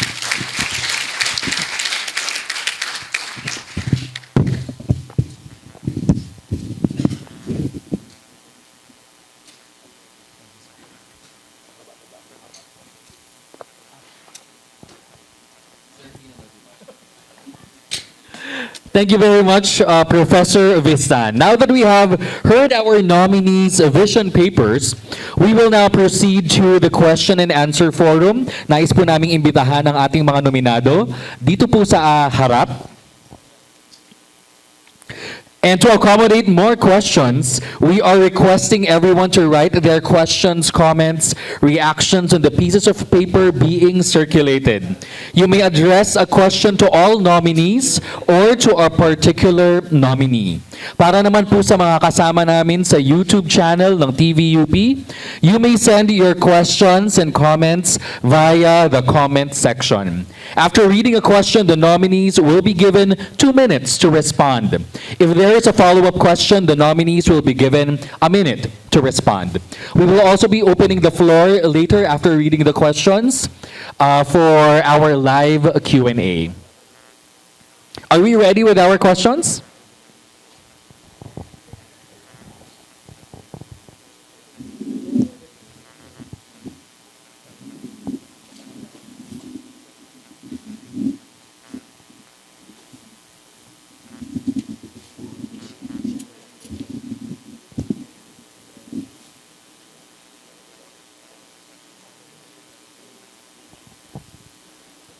Once again, to our audience members via the TVUP YouTube channel, maaari po kayong mag-comment dyan sa ating comment section para naman po sa ating mga kasama dito ay sa mga piraso ng papel na ipinapalibot ng ating mga ushers. And I think we have our first set of questions.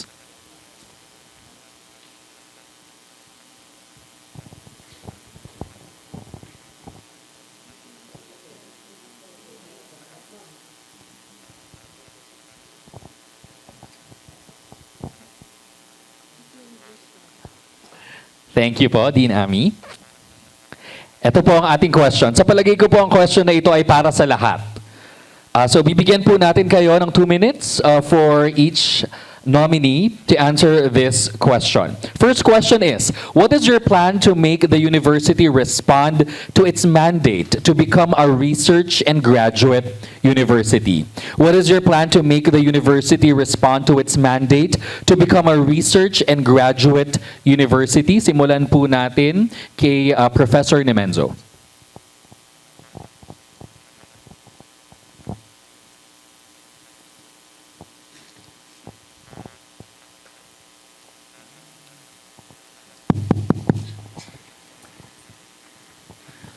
Unang mahalaga ayusin ng lahat ng support mechanisms no patatagin ng mga opisinang nagbibigay ng suporta sa research at ayusin ng mga incentives, no? Basically institutionalize the support mechanisms, no? Para makapagbuo tayo ng research culture. Ang mahalaga dito yung kultura, no? At ang mahalaga rin ay mabigyan ng pagkakataon ang mga researchers natin na makapag-discuss among themselves. No? Marami sa mga interesting research problems kaya multidisciplinary. No? We need to give them that enabling environment to do multidisciplinary work. No? Marami kasi nagsasabi na baka masyado silang busy sa kanilang mga teaching duties. No? Kaya ito ang ginagawa natin sa mga kolehiyo ngayon. No? Marami tayong mga incentives na binibigay, may mga research may research grants, meron tayong research loading. Ang lahat na ito ay mga incentives para mahikayat at ma-encourage ang ating mga researchers na magsagawa ng maraming pananaliksik. Thank you very much, Professor Nemenzo. Susunod po, Professor Paz. Hello? Hello?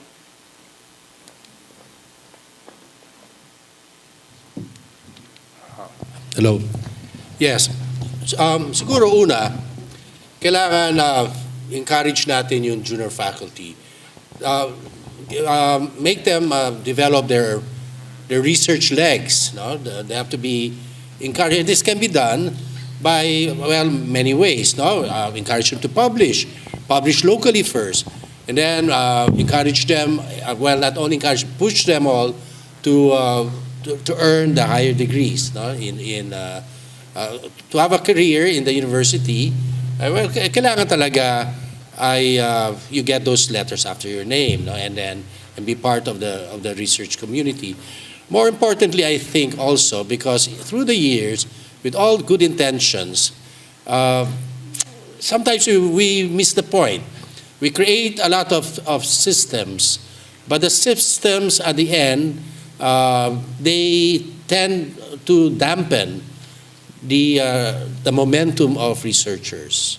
I'm talking about too many paperwork, for example, too many cross checking or oversight checking even before the start of research, and these are things that we have to consider and really be conscious about. Create a culture for research, do it early, young, and that will create a culture within the different units. And then second, to expedite really the support system and make sure that it is not hindering the momentum of research culture in the university. Maraming salamat po, Professor Paz. Professor Vistan. Thank you.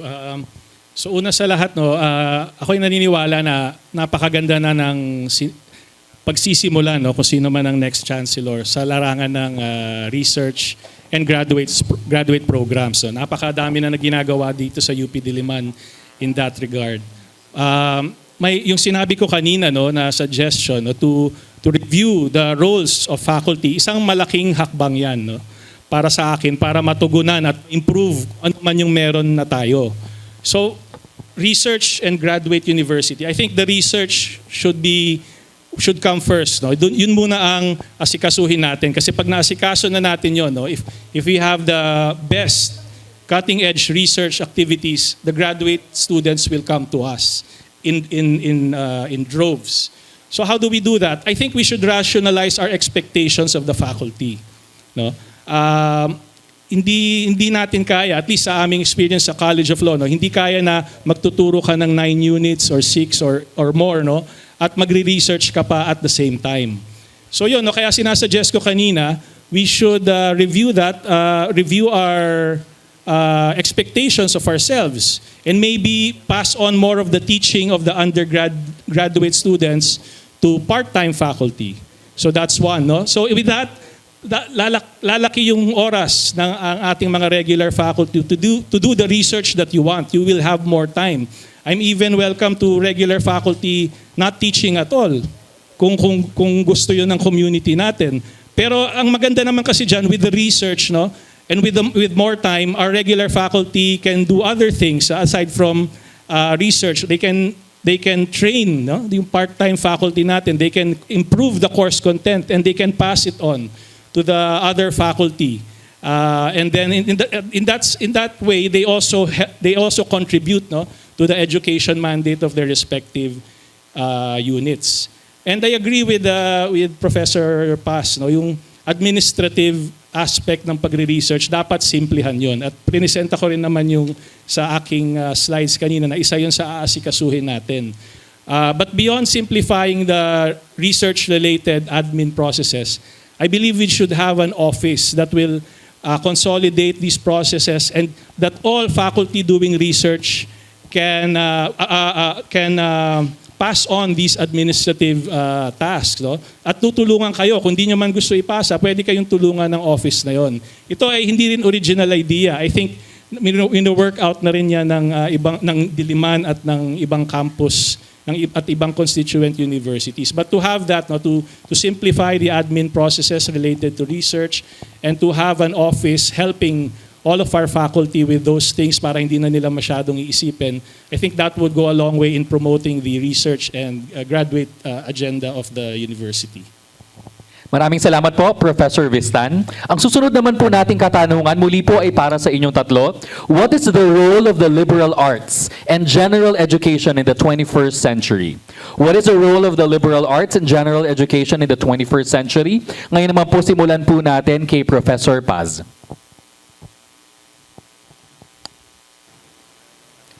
It is central. A university, in my mind, is only as good as the foundation of its liberal education. That's my view. And hindi nagbago yan, no? Sa mulat sa pool. That is the modern university. I am a champion of that. The mere fact that we are a campus is a manifestation of this vision that unfortunately was forgotten by many. So central siya. General education is again central.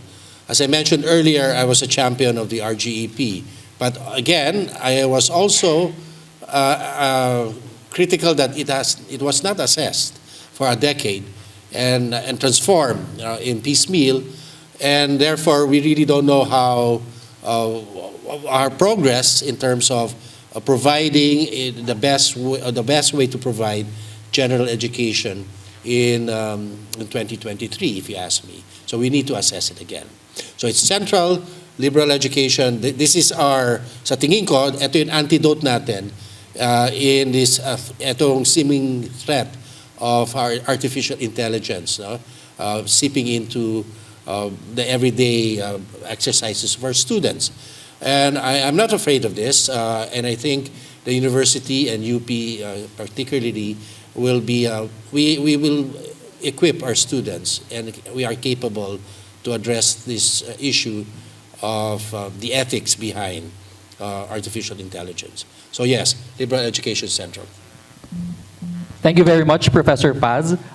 Professor Vistan.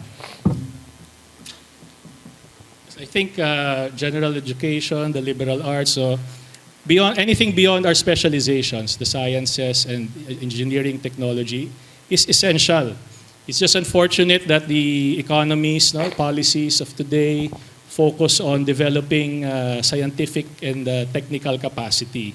That's why we counter it in our culture here in the universities, especially in the University of the Philippines, where we have I think the complete package of arts, general education, music, athletics. All of this we need. Even now, even as specialists as a specialist in law, I can tell you I've learned and also picked up many things from areas outside of the law, and that can be applied in my work. No? Of course, we also find inspiration in the arts, in music, and kung wala man tayong mapulot na concepts or anything useful sa ating mga trabaho diyan, kailangan naman din natin talaga maging creative, mag-relax, mag-enjoy ng buhay. So ako, importante talaga yan. Kaya napaka-special ng university natin at ipro-promote natin lalo yung mga bagay na yan. Thank you very much, Professor Vistan. And now, Professor Nemenzo. Marami nagsasabi ng STEM napakahalaga para sa 21st century. No? Totoo naman, no? Our century was built largely by a lot of technologies, advancements in engineering, advancements in information technology, advancements in biotechnology. No? But we need to make sure that these technologies impact positively in people's lives. No? And this is where the liberal arts education comes in. No? So liberal arts, kasi you look at it's to the liberal arts that we look at how technologies are shaping societies, how it is shaping lives, real lives of people. This is because when we talk of the arts and humanities and liberal education, it is about people themselves. No? So it's not enough that we create the technologies. We need to imbue our students with the wisdom to understand these technologies and how this will impact on society. No? We need this wisdom to be able to control and tame and properly direct the technologies that we are creating. This is why the liberal arts or general education program is important for UP. No? Ang sasabi nga ni Vic, it's an antidote not only to the pure technology, it's antidote to increasing specialization. No? The way to understand social phenomena right now is by looking at these from multidisciplinary perspectives. And this is what we are trying to cultivate. This is what we are training our students to do through our GE program. No? Liberal education combined with the specialized technical education is what UP education is about. No? But the liberal education is the heart of UP education because this is where we create well-rounded human beings. No? Hindi lang yung technically proficient, no? but graduates who know how to use their disciplines and their technical know-how, no, to impact positively on the lives of people. Maraming salamat po. Ngayon naman po mula sa hanay ng ating mga estudyante, how do you plan to address the lack of units every registration period students struggle with every semester? Simulan po natin kay Professor Vistan. Can you read out the question? Hindi ko na po yung first part. How do you plan to address the lack of units every registration period students struggle with every semester? I suppose this is the units for GE courses, for example, or specific courses that students from other units need, no, and are taught in another unit. One solution to that, of course, would be to already survey the need for this. No? There are informal mechanisms for this that I know of. No, we write, for example, CSSP or CAL for courses that our law students, no, sometimes need to complete units unit deficiencies, no, coming into the college. So that's one thing, to have an early sensing of the number of units that our students that the students will need in the coming semester. Okay, so doon naman papasok din yung again the review of faculty policy. No, I think part of the problem is hindi kinakaya ng faculty complement natin yung kailangan na rin ng mga estudyante. No, especially pag very flexible, like may choices sila or electives itong pinag-uusapan. So that's why the sensing is important. And also that's why bringing in more part-time faculty could be a viable solution for this. No? Just to share an experience in the College of Law, every SEM, we recruit more lecturers. No? We have to look for people to fill in gaps in the courses that we teach, or to teach the courses that we offer, because we are also expanding our student base. No, yun yung expectation sa atin ng bansa eh. Damihan natin yung estudyante tinatanggap natin. And magkakaganyang problema palagi. No? So, one is sensing the need early on, and second, to bolster our faculty with part-time faculty. Yun. Maraming salamat po, Professor Vistan. Professor Nemenzo. Dapat pag-aralan ng mabuti kasi yung enrollment patterns, no. Namin nagsasabi na mas mabilis sa ibang pamantasan sa kanilang registration. Part of the problem is that we really give our students a lot of freedom in choosing. No, it creates, of course, a scheduling problem. No, but this can be we can solve this, no, by studying the patterns well. I think we need to again. The number of students have grown a lot in the last several years, but our faculty has remained the same. So we need to address this. Now there's a need to recruit more faculty, especially to teach the GE classes. No, probably we need to have bigger classes. No? Right now, especially with the opening of the campus, no, we can now afford to have bigger classes.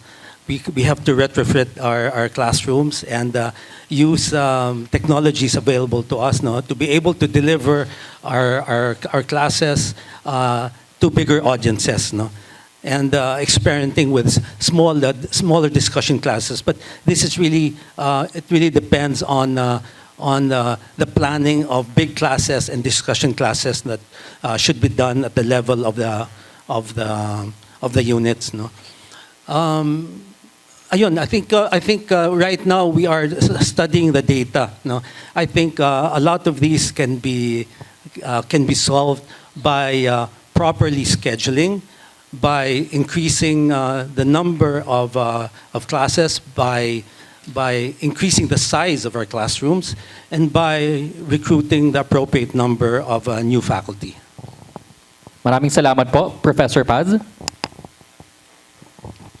Well, you know, it depends on what's the context of this question, but let's take it in general.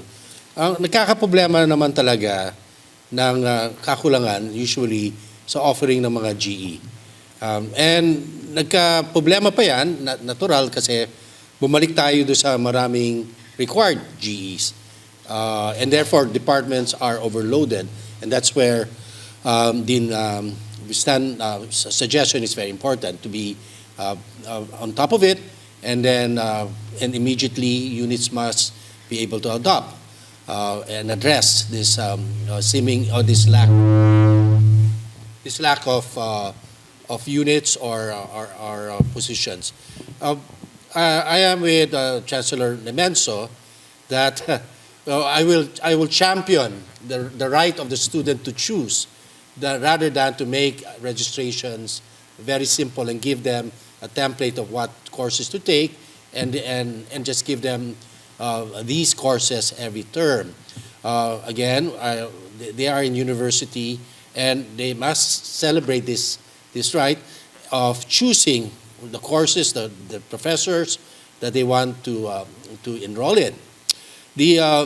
I think the other problem, and it's a slight one and it can be addressed, because we computerized, there seems to be a problem in accommodating faculty prerogatives, especially in this last term, a couple of terms. And I think this should, we should integrate this. We must not take this out. Let faculty members have the prerogative to increase the number of students they have in their class. And in recent times, I've heard that it has become stricter, and the registrar's office, I think, does not allow prerogative of faculty members. So these are things that can be addressed easily in the next couple of terms by whoever becomes chancellor. Thank you. Maraming salamat po. Ang susunod na katanungan naman po ay tungkol sa one of the major problems na consistent na delays in the release of salaries of our project staff. Sometimes umaabot daw po ng 3 to 6 months for the release. How will you solve this problem and give dignity and motivation to our young research staff? Siguro po in general na rin lang po yung pagbibigay ng sweldo na nahuhuli or mga honoraria na nahuhuli. Ano po ang inyong solusyon para dito? Simulan po natin kay Professor Nemenzo. Sino na po ba? Ikot mo, Round robin, di ba? Si Fidel na ulit. Si Sir Nemenzo. Actually, inaamin ko talagang pati ako nababagalan, no? Bagamat malaki na ang na-improve ng sistema at patuloy namin pinag-aaralan ng sistema, no? Sa salary delays, no? This is why we created these new systems, no? Halimbawa yung bulsa at cost pay para tugunan ang problema nito. Napakaraming paperwork, no? We are trying to streamline the system and of course digitize it, no? Pero hindi rin ganyan kasimple dahil tayo rin po ay sumusunod sa napakaraming patakaran ng COA, no? Kaya kasabay ng aming pag-aayos ng systems at patuloy ang aming pag-dialogue sa COA para mapabilis, no? But I would say that although there are still complaints, we recognize the complaints of those who still experience salary delays, no? But in general, we've been looking at the data. Malaki na ang nabawas dun sa processing time ng maraming mga proseso, no? Dahil nga doon sa mga sistemang inintroduce natin nitong nakaraang 3 taon, lalo pa dahil sa puso at sa bulsa, no? Pero bulsa halimbawa, meron pang ilang mga modules na kailangang ayusin.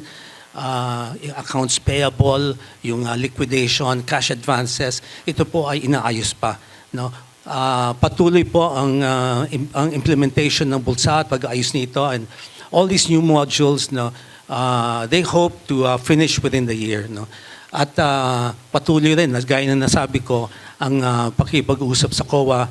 Meron na tayong improvements dito sa UP, pero habang hindi nagbabago ang ilang mga requirements ng COA, mahirap rin, no? Kaya ito rin, kinikilala na, naka-attend ako ng ilang mga meetings with COA at kinilala nila ang mga improvements na nagawa natin dito sa UP, at sabi nila, susubukan din nilang ayusin ang kanilang mga requirements. Ang gusto kong sabihin is, mas naunang, mas mabilis na nag-digitize ang UP kaysa sa COA, no? Kaya mahalaga ang pakikipagtulungan ng UP at COA, dahil habang tayo'y nasa ilalim ng COA, tayo ay kailangang sumunod sa mga patakaran ng COA. Maraming salamat po, Professor Nemenzo. Professor Paz? Yes, yung sagot ko malapit sa sagot ni Fidel. But I think really, kung may isang kultura na mahirap baguhin talaga, itong kultura ng na dinadaan natin sa vouchers, no, sa lahat tayo na dumaan dito, no, simula bata tayo hanggang tumanda, ay yung sa accounting office natin, no, sa budget office natin, all of these offices. Partly it's cultural within the offices. It takes time, no, for that to change. Even technology, we thought when technology was introduced, bibilis na lahat to. Akala natin, kung tatamihan natin tao, ay bibilis lahat to. Hindi ganon kadali, no? But I think ang isang crucial dito ay a teamwork of leadership between Diliman and the system towards what Chancellor Nemenzo is saying, to talk to COA. Because I've seen it in real time that 2 government agencies, UP on one hand and another government agency, for example, the National Historical Commission, and we're going through the same system, but at the end, mas mabilis at mas simple sa kanila, yung sa atin ay mas komplikado at mas maganit. And I am a victim of that, no? And for me, that means there's a way to tweak this, and talking to COA is very important, but a teamwork between the leadership of UP system and Diliman is crucial in the way we organize, the way we talk to the auditors of the government. Thank you, Professor Paz. Ngayon naman po, Professor Vistan. So alam na alam din namin yung problema na ganyan sa sa College of Law and is shared by, I think, everyone. No? So I think analyzing the problem or the situation, one of the main causes of the problem is the fact that this is payment after the event or the service. So most of the steps happen pagka natapos na yung activity, no, yung lecture or kung anumang serbisyo yung babayaran. And yung pa lang, no, parang that part pa lang na magsisimula pa lang karamihan ng steps doon, ang laking delay na nun. And you know, ina-analyze ng admin ngayon yung steps. Parang I think around 10 to 20 steps or office or processes yung dadaanan bago mabayaran. Nakatulong naman talaga yung bulsa and our digitization. But we have to address that aspect of our operations. So, yun nga, isa sa aayusin sana yan, no, na, kasi nga, very affected talaga rin tayong lahat niyan. Masimplihan yung proseso, may mabawasan sa mga steps, pero siguro ang pinaka-solution dyan is to have a process where nagsisimula na yung processing ng payment before the rendition of the service. And maybe bulsa can be configured to allow that, no? Parang inahanda mo na doon kaysa isasalang mo pag napirmahan na lahat ng dokumento. Some documents naman can be uploaded before the rendition of service. So I think redesigning our processes to allow for early preparation is the key here, no? Kahit ano kasing digitization, kasi umaasa pa rin tayo sa papel, no? Kahit na may digital portals, may PDFs, kailangan pirmahan mo pa rin. Yun nga yung iniisip, kaya ako tinatarget talaga yung administrative processes kasi as dean, pipirma ka na ng isang araw. Susunod na araw, a-approve ka pa sa bulsa or sa puso. Buti sana kung yun na yun, kung may kinulang o nagkamali. So babalik pa sa'yo. So yung mga ganun ba? So clarifying processes, cutting them down, and having, in this particular situation, a step before the rendition of service, no? A process before the rendition of service para hinahanda na yung mga dokumento nakasalang na sa system para after the day, no, the day after the time or the activity when the payment has to be, or the accrual, no, the accrual of the obligation to pay occurs, madali na lang, no? Tatakbo na lahat. One thing also is I think some of our staff are not aware of all these processes, kaya importante yung information dissemination. And sometimes they're not conscious. So karamihan kasi ng staff natin involved din dun sa project. Alam mo yun, they will help with the meeting, with the seminar, with the workshop. So kinabukasan, pagod na yan, ayaw muna nila isipin yung workshop, ano ba kailangan ko babayaran yung resource. Baka hindi pumapasok ka agad yan sa isip nila. Understandable human nature. So yun yung gusto natin matanggal, no? By having steps in the process that would occur before the accrual of the obligation to pay. Yun lang po. Maraming salamat po sa pagsagot. Ang susunod naman po nating tanong, what is your stance on the reimposition of mandatory ROTC for all undergraduate students and the intensified campus militarization that comes along with this? May additional context po na binigay ang nagtanong. It was reported by Kabataan Party List that UP will pilot the MROTC program should it pass legislation. Ano po ang inyong masasabi dito? Simulan po natin kay Professor Paz. Si Benji nandito nakita yun. So, I think the ones that our colleagues are championing is not the same as what we read in the newspapers. I understand that, of course, we have the infrastructure to provide top-class military training because we have the facility and the manpower who are dedicated to this. My problem is, if you apply this across the nation, babalik tayo sa dati, na hindi kaya ng suportahan nito at the level that we will have it in UP Diliman, to be more specific. Now, coupling this policy with militarization within the campus, we must be more discerning about this. The militarization must not happen, of course, and we must always reject this inside the campus, in a campus that is indeed a university campus and a town. And but in this policy that they want, it is still something that is a hybrid of what we have now, and a resurgence or a recentering of the role of military training. My short answer here, while I understand our colleagues who are championing this, I am not in favor of it. But in the process that it is implemented by law, then we must, as a campus, we must assure and we must rely on our friends who are champions of this policy to make sure that it is indeed not something towards militarization, but towards an enlightened education of a military kind. Maraming salamat, Professor Paz. Professor Vistan. So, Exhibit A po siguro ako nung dating ROTC. Tingin nyo ba pagtatanggol ko kayo kung sakaling magkagera? So ano lang po, no? Siguro, well, kung sa tapang lang, kaya po. pero ang point ko lang po, kailangan natin tignan kung ano ba itong programa na to. And I agree, no, if it's about preparing our youth for military action in case it's needed, hindi po yan dapat pare-pareho para sa lahat.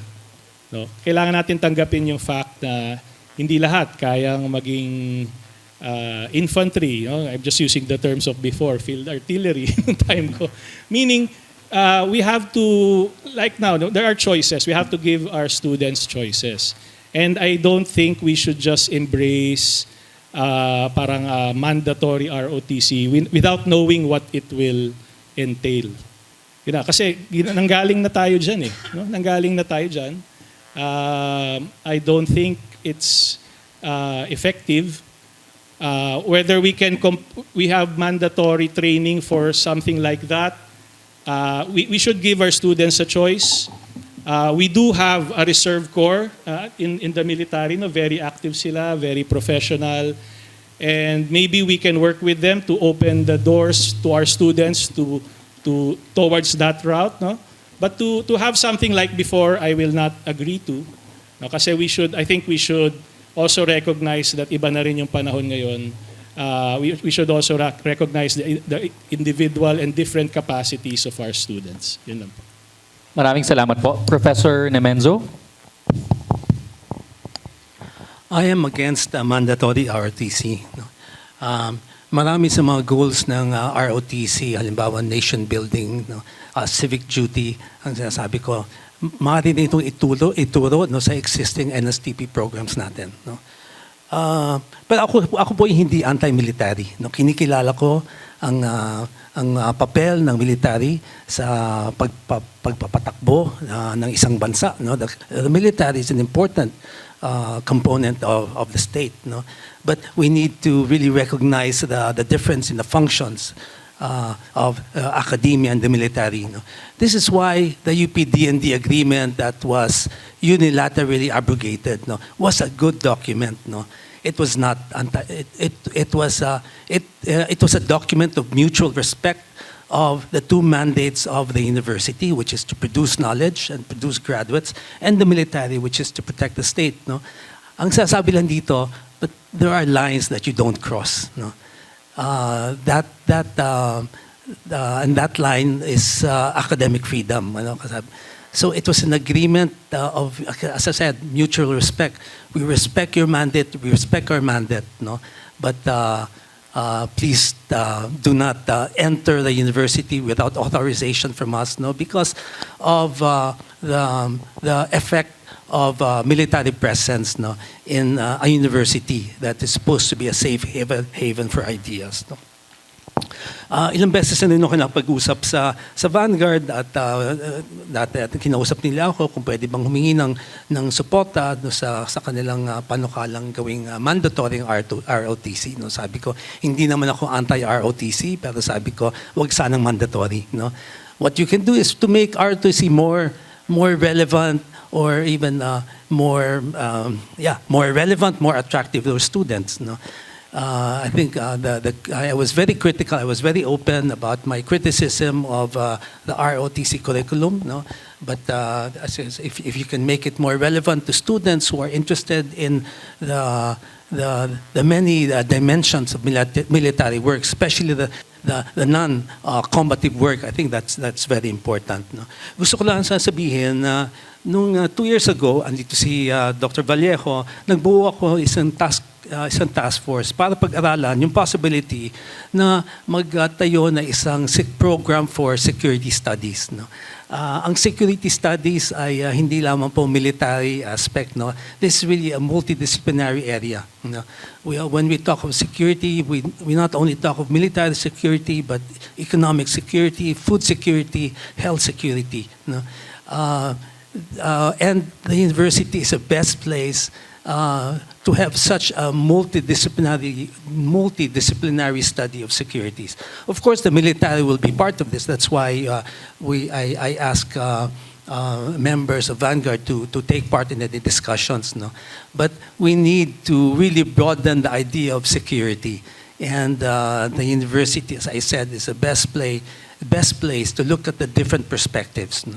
But again, I go back to my position. I'm not in favor of mandatory ROTC, and I'm in favor of strengthening and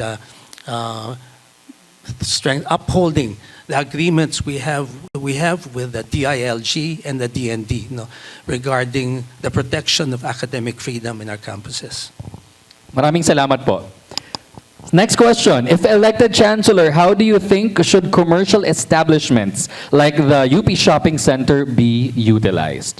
If elected Chancellor, how do you think should commercial establishments like the UP Shopping Center be utilized? Simulan po natin muli kay Dr. Nemenzo. The UP Shopping Center should not be seen as a profit-making enterprise. No, these are really centers that provide service to our students. No? Kaya makikita, napakaganda ng ating shopping center. Isa sa mga requirements namin at ito bahagi namin pakipag-usap sa UP system na in charge sa pagpapatayo ng shopping center ay sana'y i-maintain ang public and service character ng ating shopping center. No? Bagamat alam kong may mga plano magdala na rin ng ilang commercial establishments, no, na mag-offer ng market rates. Ang sabi ko lang sana ay ang mga dating service providers, mga commercial establishments ng lumang shopping center ay mabigyan ng espasyo sa bagong shopping centers. Ang usapan namin sila ang bigyan ng right of first refusal. No? Again, we want a shopping center that would provide for all the needs of students. There might be students who will want those nice coffee shops, no? But we know that most of our students cannot afford that. No? While I know that there are plans to build to have nicer places on campus, but we need to make sure that there are places, stores and restaurants, eateries, and service providers in the shopping center that would offer their services at rates affordable to members of the community. What is important is that this is not for profit. I think we will be charging some of the locators there so that we will be able at least to pay for the utilities. No? But the bottom line is that this is not for profit. This is really to give service to our community. Thank you, Professor Nemenzo. Professor Paz?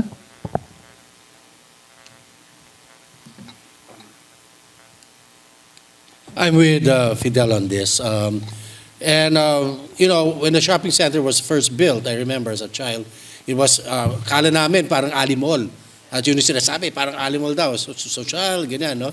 And then, Well, you've seen the old shopping center. Okay. Di lang. May animal pa. Na-upgrade. But now, the new shopping center, yan, parang animal na. No? But you see, we already have the UP Town Center. We already have many other things in this kind of highly commercialized development. But the shopping center, I believe, I am convinced, must remain a service center provider. There's a reason why Area 2 developed as a hub of eateries and services, even before the shopping center burned down. And that's because there's a dearth of eateries that's affordable across campus. For one reason or another, some we know the reasons. But the point here is now, we have the opportunity to make the shopping center, to get all these shops, the opportunity to be integrated in the shopping center, the new one. And then, therefore, Area 2, the housing community, can revert back to being purely a housing community. So that's one thing that we can look into and push for. So service. So we need a zapatero. We need a sastre. No? We need affordable barberos. We need all of these things that were there in the old shopping center. And we should be able to subsidize this because, as already mentioned, it is not for profit. It is not a build, operate, transfer kind of system. And therefore, I think Diliman should be more proactive in making sure that we are on top of the nature of the shopping center once it's open. Thank you. Maraming salamat, Professor Paz. Ngayon naman po, Professor Vistan. Okay, so una sa lahat, kailangan natin kausapin yung UP system dyan. And I think they will secure the services of a third party for the leasing out of the shopping center. So yun ang unang kailangan natin malaman at ma-realize dyan. So hindi completely hawak ng kahit sino magiging chancellor ng Diliman yung sitwasyon dyan sa shopping center. So we have to review their arrangements, we have to review their plans. Two things I would like to add. I would push for the gradual reopening of the shopping center, particularly because of the traffic and parking, possible traffic and parking problem in that area. And there are residential communities nearby. So we should probably, as I said, gradual opening of the stores, the shops, para makita through a few months what will happen. And maybe then we can tell the leasing agent na magkakaroon ng ganitong problema, baka kailangan natin i-rethink yung approach dyan. Of course, there will be income, profit concerns, but then that's when our cooperation with the UP system should come in. And then second, I think we should give our homegrown and start-up, perhaps, business ventures a chance to be at the UP Shopping Center, at the new, I think they call it Dili Mall, if I'm not mistaken. We can do with the commercial shops for part of that, but I think a large part, maybe 50-50 pa nga 50% should be given to the local community businesses and possibly start-up businesses that are homegrown. Yun po. Maraming salamat po, Professor Vistan. Ang susunod na tanong naman po natin, how do you plan to deal with frat-related violence? How do you plan to deal with frat-related violence? Simulan po natin kay Professor Paz. I think there are enough draconic policies existing when it comes to frat-related violence. And I think the fraternities have already also adjusted to these new policies that were implemented through different chancellorships UP presidents in the last decade or so.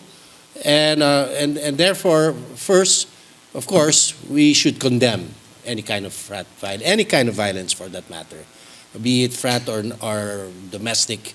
But the nature of fraternities also, I think, is transforming, especially now that most, if not all, UP fraternities have done away with hazing.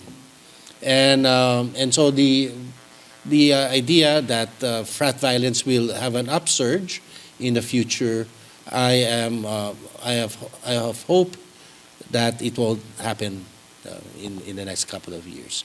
But that's my thinking. Thank you po, Professor Paz. Ngayon naman po, Professor Vistan.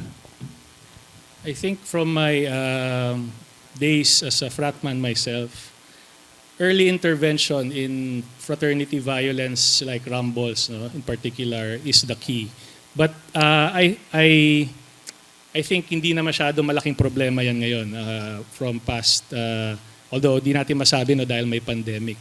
But I gather that times have changed significantly insofar as rumbles are concerned. But if they do happen, early intervention is very important by the administration and by the alumni of both fraternities. Second is initiations. No?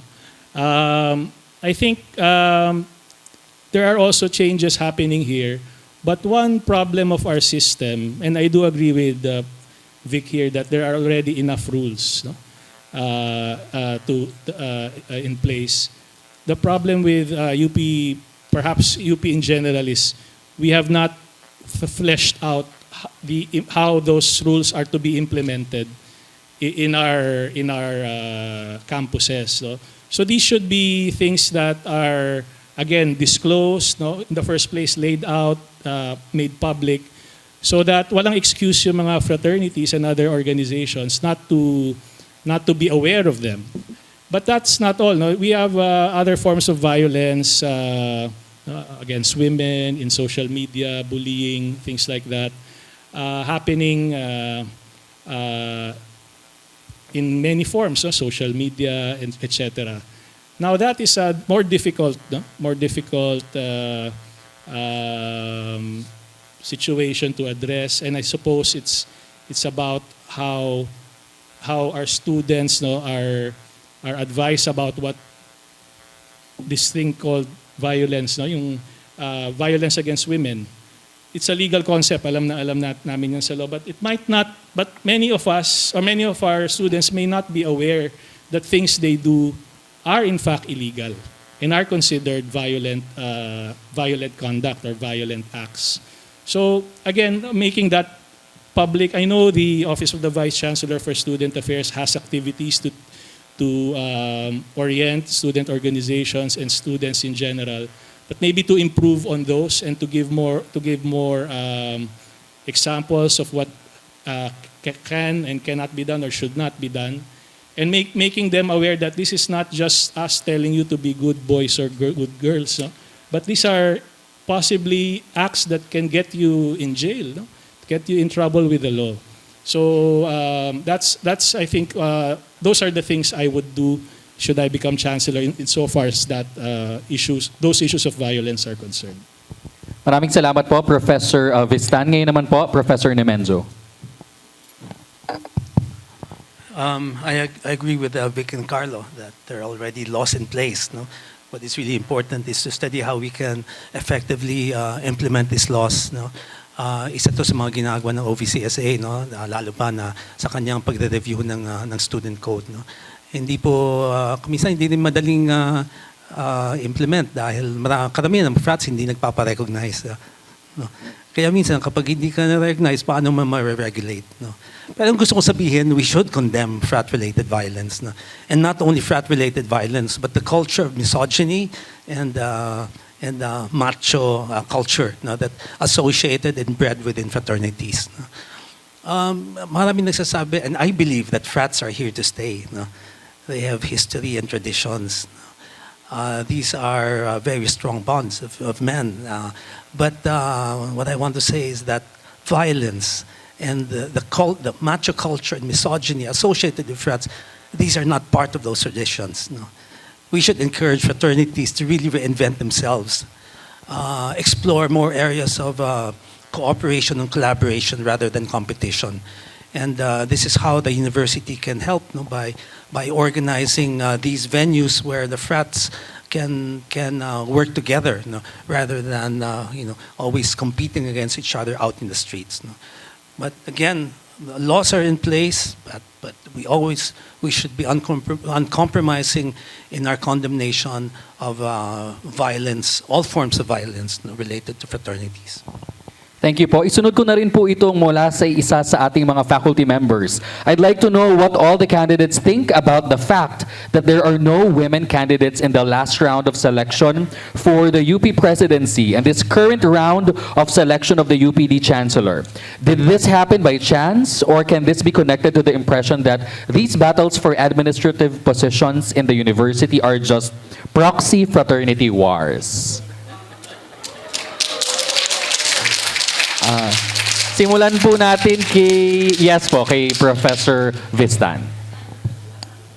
I think mahirap naman maggawa ng or magsabi ng isang statement or conclusion out of maybe 2 or 3 recent presidential and chancellorship races. I would say whatever reason we can think of will easily be debunked or belied, no? Papasinungalingan ng fact na ang dami nating mga female deans na dumadaan din naman sa Board of Regents. So I would say baka nagkataon lang, no? Baka nagkataon lang this for the search for this chancellorship and for the search for the presidency. But in recent years, no, yung chancellors sa ibang units are female. So there's Chancellor Cora Abansi of UP Baguio, Chancellor Lair Amorao of UP Mindanao, who also comes from UP Diliman, who graduated from UP Diliman, MBB rin, Chancellor Menchit Padilla, no? And of course, Chancellor Mel of the UP Open University. I hope I did not forget them. Anyone, kasi baka magtagpo sila sa I think so. So the point is, the insinuation is dahil it's the dynamics in the board. Oh, no. And totoo naman, yun naman talaga ang magde-decide whoever becomes chancellor, president, and dean, and so forth. So, but the fact that we have other female administrators in the colleges, all over the UP system, and even some chancellors in other constituent units, I don't think we can say anything or conclude anything from the fact that all the nominees for UP President and the UP Diliman Chancellor are male. Yun po. Thank you po, Professor Vistan. Ngayon naman po, Professor Nemenzo.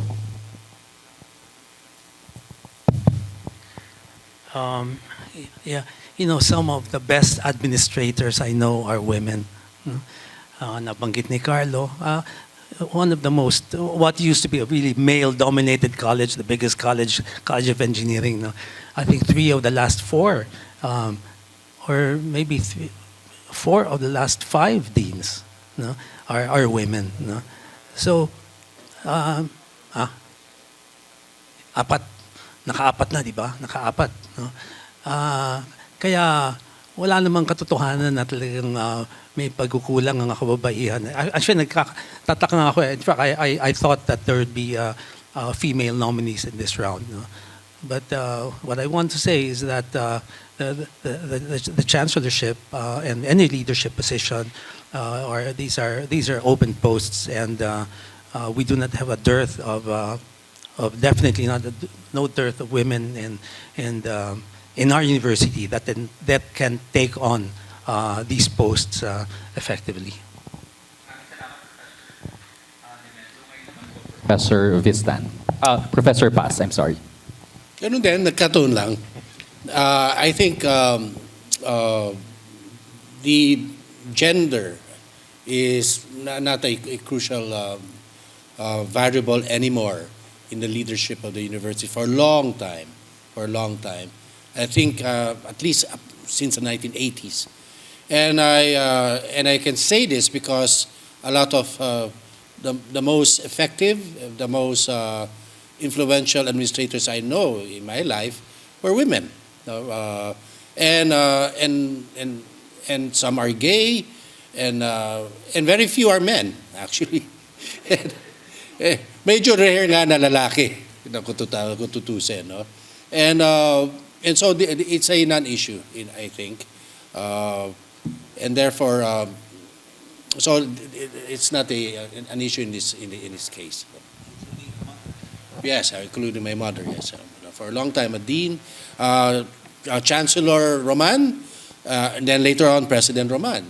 Was again a good example of what I mean.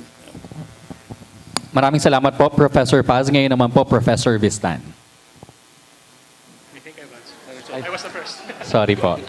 Ngayon naman po, nahihilo na po ako. Ang susunod naman po natin ay mula sa ating extension program from UP Pampanga. What are your plans for UP Pampanga? What is your stance on UP Pampanga being a college or autonomous unit? Nagsimula po tayo kay Professor Vistan kanina, so ngayon po ay kay Professor Nemenzo. Wala pong UP Pampanga. Ang tunay na pangalan ng UP Pampanga ay UP Diliman Extension in Pampanga and Olongapo. So UP Depo, hindi na maganda pakinggan, UP Depo. But matagal na pong hindi extension program ng Diliman ang Pampanga. Ang Depo po, sige tawagin ko na ng UP Pampanga, mas malaki po to sa ilang kolehiyo ng UP. Meron po itong 4 na degree programs na ino-offer. Malaki ang bilang ng estudyante. May sariling campus. No? Kaya matagal nang talagang nararapat na i-elevate ang status ng UP ng UP Depo sa isang kolehiyo. No? In fact, dapat nga autonomous dahil iba ang kondisyon na kanilang ginagalawan sa Pampanga. Sa ngayon, sila ay nakakabit sa UP Diliman. No? Kaya ang alam kong may proposal na unang-una palitan ng pangalan ng UP Pampanga at palitan ng pangalan ng UP Depo at gawing UP Pampanga. Ito po ay naaprubahan na sa PAC, naaprubahan sa Execom ng UP Diliman at kasalukuyan ay alam kong nakahain to. No? Hindi lang yata natapos ang discussion pero nakahain ang proposal sa University Council. No? But having said that, what we need is not only a change of name. Lagi yung sinasabi sa UP Depo na ayusin nyo ang inyong mga programa dahil lumalaki ang importansya ng Central Luzon. No? Central Luzon will be and is a growth area, especially with the construction of the airport there and the planned transfer of government offices to Central Luzon. So UP will have to have a presence in the Central Luzon. No? And I think that if there will be a UP Central Luzon, it can only grow from UP Pampanga. So sabi ko, you start offering programs that are important for the development of the region. No? Ngayon, meron silang management courses, may psychology, pero must think more strategic. No? They should, for example, offer courses on business. They should offer accountancy courses. These are the needs of growing industries in the region.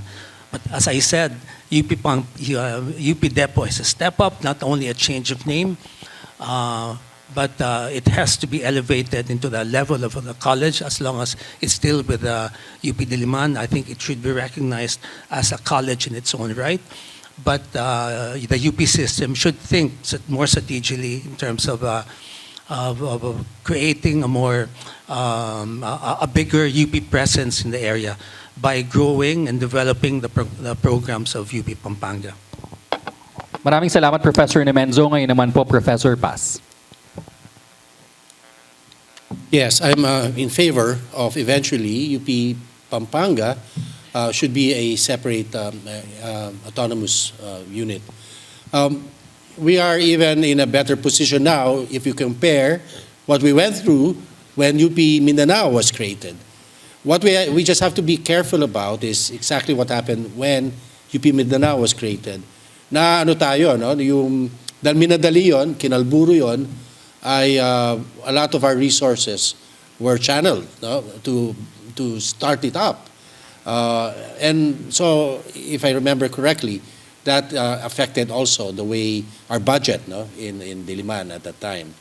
Now, I don't think that will happen with when the time comes when we separate UP Pampanga from UP Diliman, because the infrastructure has already been there, slowly growing. It has a big land grant. It has all the potential to become a true campus. Again, like what I'm saying for Diliman, a place where then we can, from the get-go, be conscious of creating a placemaking for Central Luzon. What also must be underscored, when we create a new UP, we have, each campus must have its emphasis, its character. Baguio is Area Studies Cordillera. We are the center of liberal arts, and Manila is life science, health sciences. Los Baños, life sciences. Visayas, fisheries. Mindanao, Area Studies Mindanao. So perhaps UP Pampanga can be another area studies, Central Luzon, who knows. But I am not afraid, I'm not scared of the idea that, in fact, we'll celebrate the time when UP Pampanga becomes an autonomous unit. Yeah. Salamat po, Professor Paz. Ngayon naman po, Professor Vistan. So I have the same position as the other nominees. So, and this comes also from personal interactions with the stakeholders, particularly the faculty and administration of UPDEP, as we call it. Because I was part of the search committee for their current director. I think I can feel they want their own place in the sun, so to speak. And as Chancellor of UP Diliman, if I will be so privileged to be given that role, I'll allow that. But I think the next Chancellor should help them. Should help them get the resources that they need, get the faculty items, and then the faculty, and then the funds, and the facilities that they need to really function as a proper constituent university on their own, without, and they should be adequately resourced before they are actually made into a separate constituent university. I would say even the faculty there, the administrators there, would be concerned about resources. So, so just to answer the question, I'm totally fine, and I think it's time that this should be given serious consideration. And in the meantime, UP Diliman should be their patron, meaning we should ask for more funds for them. Because right now their funding goes through UP Diliman. We should get funding for them, get resources, faculty items, to the extent that we're preparing them to be on their own. But right now, I would say, marami pang kailangan gawin para doon. And the stakeholders in UP Pampanga must be consulted closely for what they need. Thank you. Maraming salamat po. Ngayon naman po, baka huling katanungan na po natin ito. Dahil magkakaroon na po tayo ulit ng UPCAT pagkatapos ng ilang taon ng UPCA. Ang tanong po natin ay, ano po ang masasabi nyo sa current admission system natin dito sa UP? Ano ang mga revisions na kailangan para po mas ma-improve ang ating admission? Simulan po natin kay Professor Paz. Tapos si Chancellor Nemenzo una, siya may alam nito. But to be honest, I really don't know itong hybrid, what happened. I know in general what happened. We suspended UPCAT during the pandemic, and now we have it back. If the question is whether we need it, this is something that must be, again, reviewed. But like anything else, the admissions policy of the university must be constantly reviewed and tweaked. And whoever becomes chancellor must make sure that this kind of close study of the admission policy must be always a priority. The question there is, how do we admit people into the university? Would it be a single test or a series of different variables that we use and weigh and then crunch to decide who comes in or not? And therefore, if I see the UPCAT as just another variable, no? The details of that, I suppose Chancellor Nemenzo will know more. Thank you po, Professor Paz. Ngayon naman po, Professor Vistan. So, as you clarified, no, meron ng UPCAT, exam na ulit. But if the question was premised on na wala kasing UPCAT pa, I would say that my position is there should be an exam. I think it's an equalizer for those whose grades may not have been fairly assessed, no?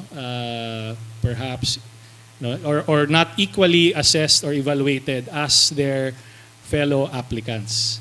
So para sa akin nga, kasi dahil hindi pa natin napag-aralan talaga how accurate or how at least accurate in comparing yung applicants natin, yung mga grades. Wala pa tayong, I think we don't know that for sure. UPCAT should be an essential part of our admission process, and it's coming back.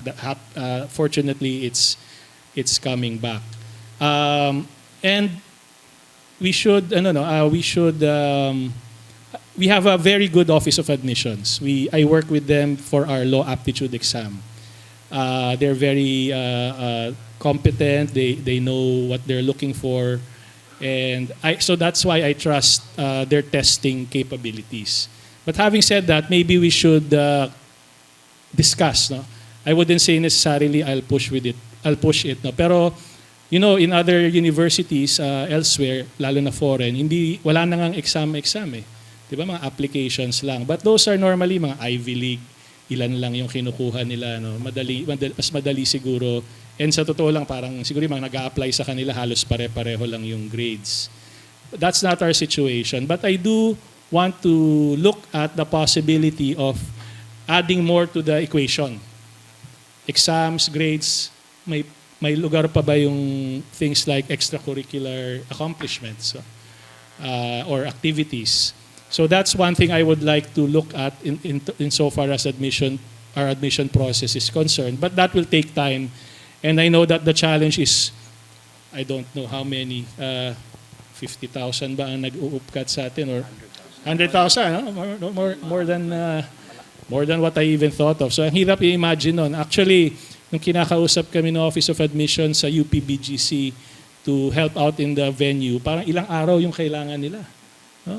To hold the UPCAT for everyone. So that's also another challenge. But in that regard, no, one thing we can look at is probably regionalizing the UPCAT. I think that was being considered, no? But like what the Supreme Court did with the bar exams, linagay nila sa iba't ibang probinsya, no? Mayroon sa Mindanao, mayroon sa Visayas, lalo na sa mga metropolitan areas in those regions, no? So that we don't have to Diliman, BGC, or the units in Luzon don't have to carry the brunt of conducting the UPCAT of today, which will require much classroom or exam space. Yun lang po. Thank you, Professor Vistan. Ngayon naman po, Professor Nemenzo. I think the suspension of UPCAT in the last 2 years is a good thing. No? It allowed us to review our admissions policies. And the admissions process that we used in the last, yung dalawang recent admissions, I think allowed us to introduce mga equity mechanisms, no? To make admission into the university more inclusive. You know. Yung university, UPG, yeah. Yung UP predicted grade, yung grade, yung UPG, actually, dalawang components yan. UPCAT at high school grades, no? Dati, UPCAT, 60%, no? High school grades, 40%. Pero dahil nagka-pandemya at dahil operational nightmare ang pagkukonduct ng UPCAT, no, lalo pa sa panahon ng pandemya. We have over 100 testing centers. We decided to scrap it, no. But in place, so nawala yung 60%. Ngayon, magre-rely lang tayo sa high school grades, no. Pero magandang pinag-aralan. The beauty is that we now have the data. And we have the data scientists to really make sense of the data that we've accumulated for the past decades. No? We have data on high school grades, we have data on UPCAT performance, and we have data on their performance in college. No? And the curious thing is that we cannot show that performances in UPCAT can predict college performance beyond the first year. No? A better predictor of performance of a student in his or her 4 years in college are high school grades. Tandaan niyo, UPCAT, isang beses mo lang kukunin yan. Paano kapag masakit ang tiyan mo? O paano nag-break kayo ng jowa mo? Diba? Sira na yung 60%, no? Pero yung high school grades, no, mas stable siya. Ito yung pinag-aaralan, no? High school grades actually proved to be a better predictor. And in the last 2 years, this is what we did. We studied all the data and did all the reconfigurations, no? Recalibrations of high school grades to be able to come out with a good approximation of UPG using only high school grades. No? Nakaya yan dahil magagaling ang data scientists at statisticians ng UP. No? At dahil doon, napansin din namin na dumami rin ang pagpasok ng mga students na galing din sa probinsya. No? Kasi ang mahirap nito, kapag nakabatay lang sa UPCAT, ang sinusukat ng UPCAT is yung ability to perform well in exams, no? Not your ability to perform well consistently over 4 years in college. No? At dito, ang talagang may advantage dito sa pagkukuha ng exams ay yung mga galing sa exclusive schools, yung mga galing sa Maynila, yung mga schools na merong matataas na educational levels, yung mga nakaka-afford na magpunta sa review classes. No? Kaya nung inalis yan, nawala, at ngayon nakabata na lang sa high school grades, no? Mas na tingin ko mas na i-equalize natin yung access, no, to UP, no. So ito yung magandang pag-aralan, no. We now have decades of data. And right now, of course, because a lot of people are still looking for UPCAT, no. So binalik ang UPCAT, but they know this. I've said this in the PAC that if UPCAT is there, I'm really in favor of reducing the percentage component of UPCAT in the UPG, no? Because there are other better predictors of college performance than that one-day test that you take, which is called UPCAT. Maraming salamat po, Professor Nemenzo, Professor Paz, at Professor Vistan.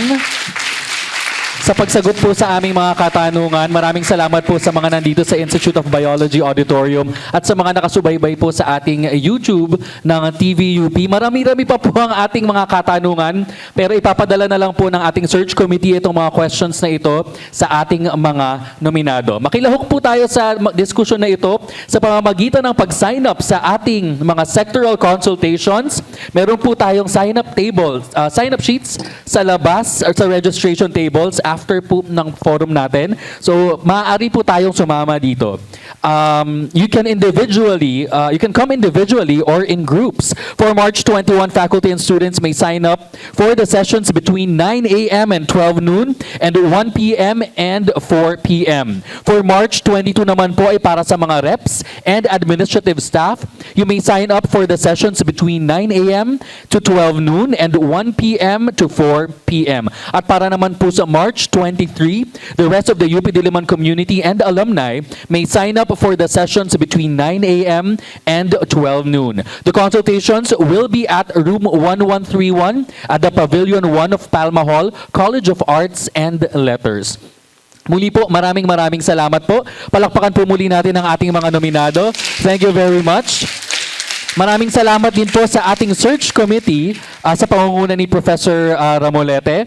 Muli po ako po si Marvin Olaes mula sa Kolehiyo ng Arte at Literatura. Maraming salamat po sa inyong pagdalo at mangyaring magsitayo po tayo para sa UP naming mahal.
Muli po maraming salamat at mag-iingat po tayong lahat.